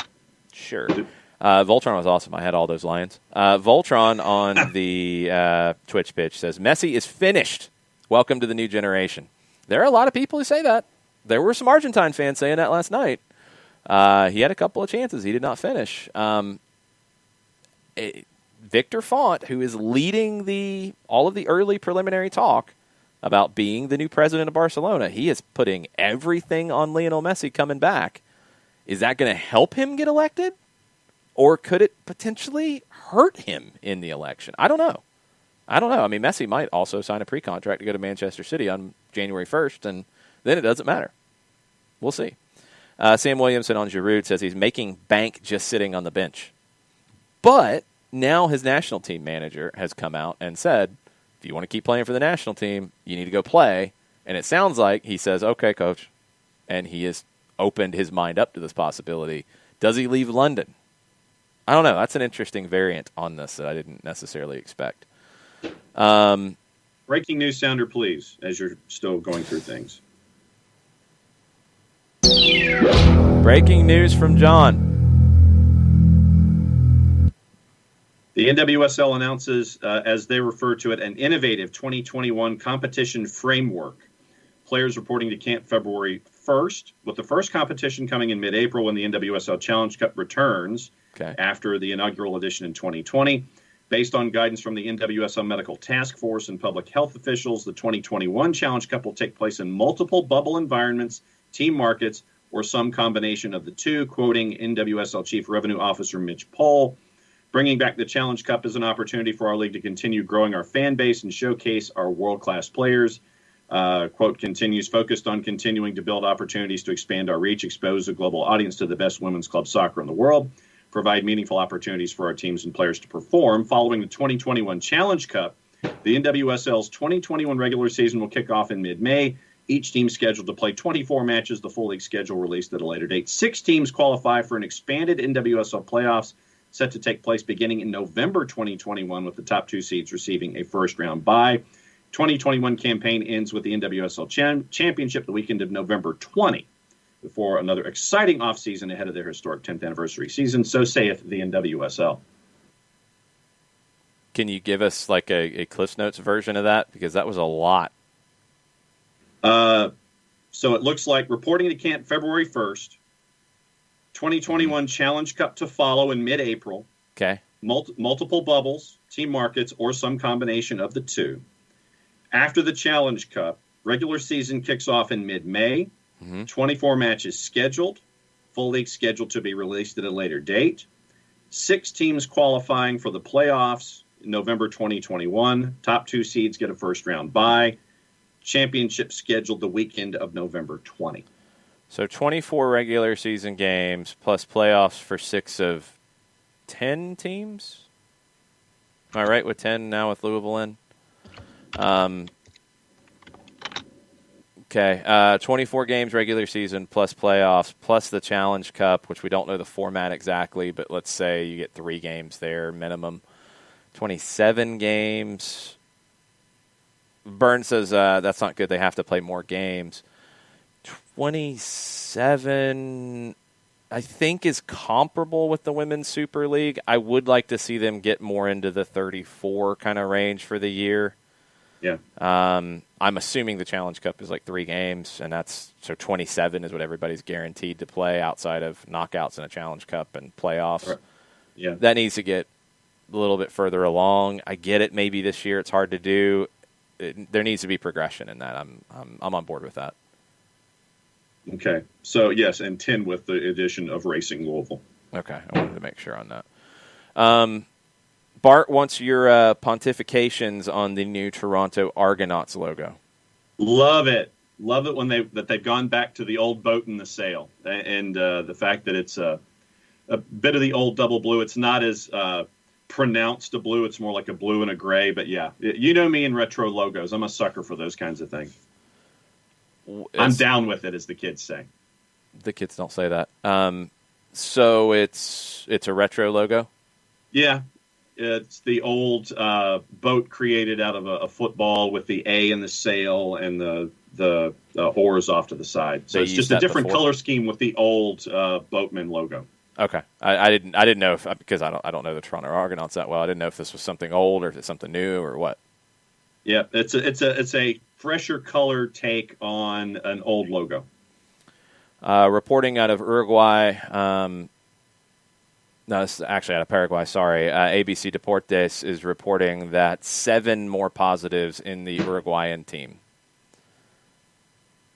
Diego Rossi, let me make sure he is listed here according to ABC. Yes, he is. Alexis Rolin is also listed. 7 more positives this morning in the Uruguayan national team.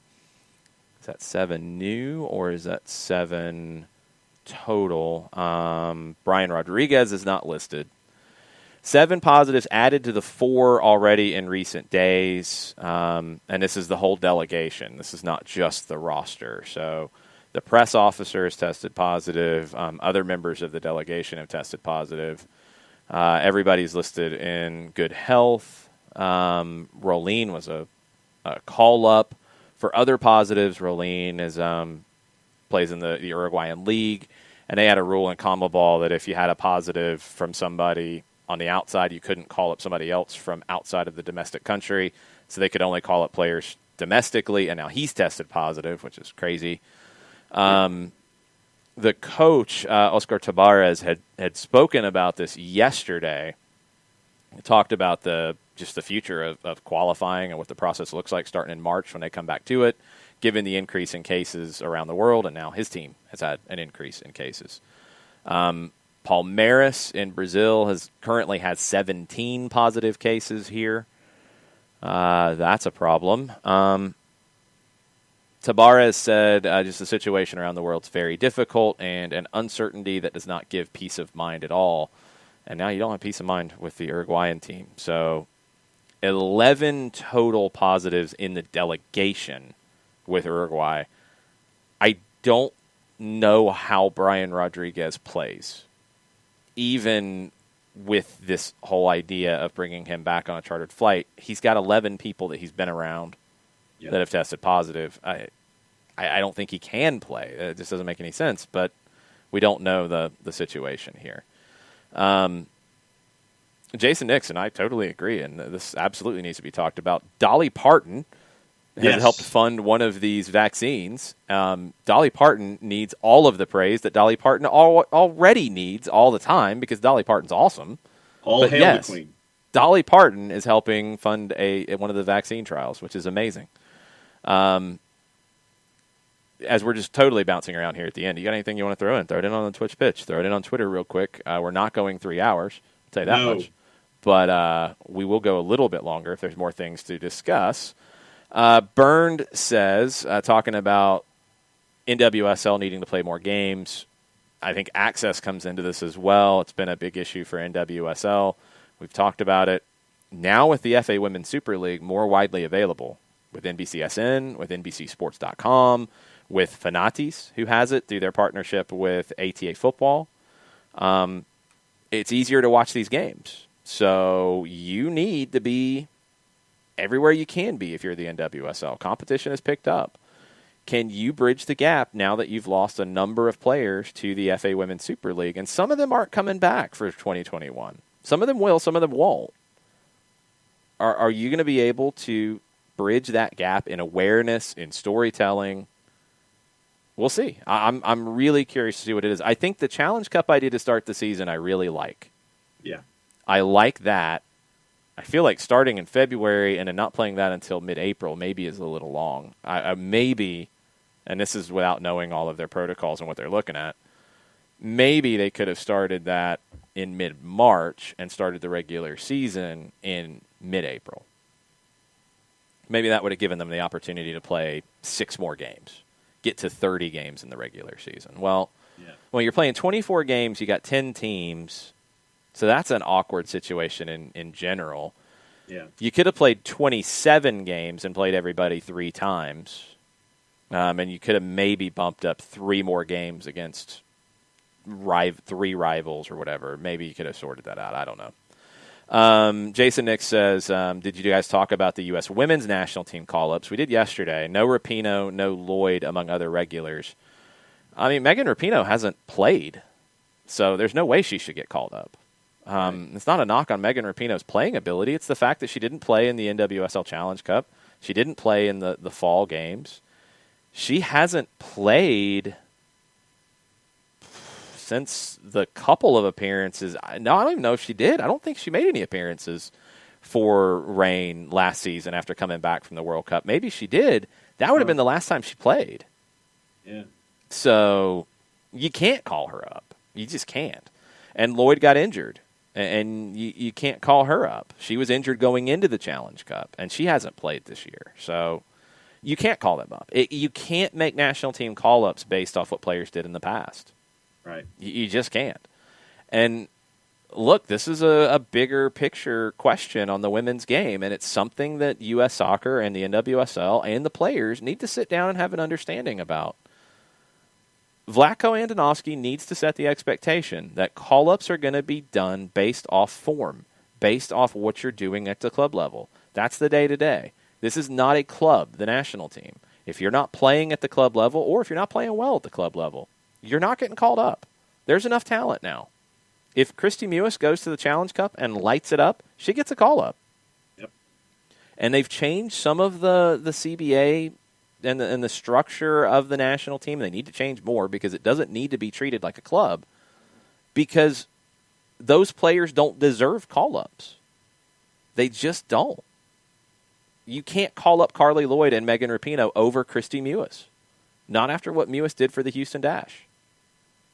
You just can't.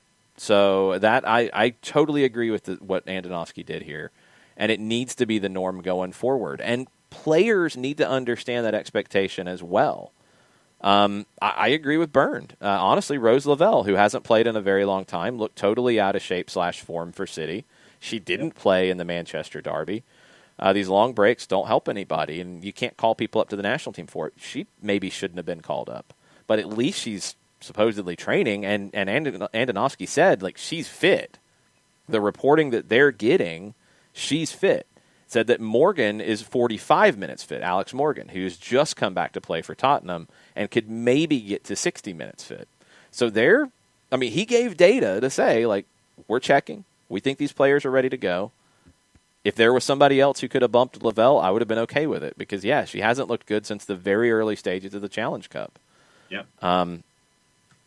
But no, players can't get called up on reputation anymore. That has to change for the women. And that's been what it's been for a long time. It can't be that going forward if you're going to ask people to take the NWSL seriously. Because otherwise it doesn't mean anything outside of just players playing in these games. If they play well, they should get called up. Period. There's not a closed shop for the women's national team anymore. That has to go away. No, absolutely with you. It cannot be on name and reputation in the past.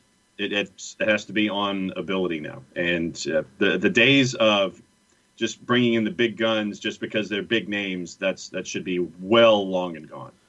It has to be on form now more than anything.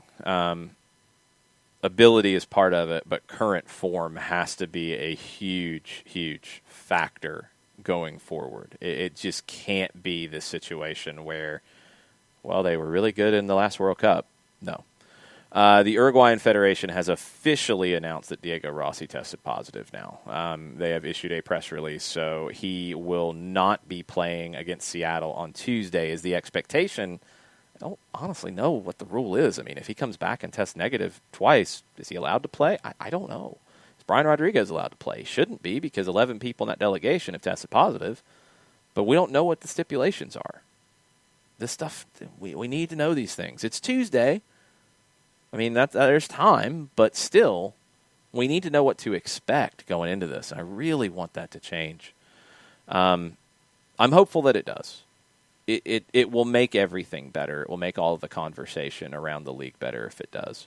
And I hope on the NWSL side that we continue to get more information and more of these things. Ricky Ricardo is already telling you to put all of your Thanksgiving sides on the Seattle Sounders because of these situations. You're looking at me crazy, John. What does that mean? No, Seattle's one of my favorites at the end of the day. Seattle's playing a team that might be missing 4 people. I don't care about favorites. They might be. They're going to be playing a team that's missing 4 people. Oh, that reminds me. Let me see if the lines have adjusted since.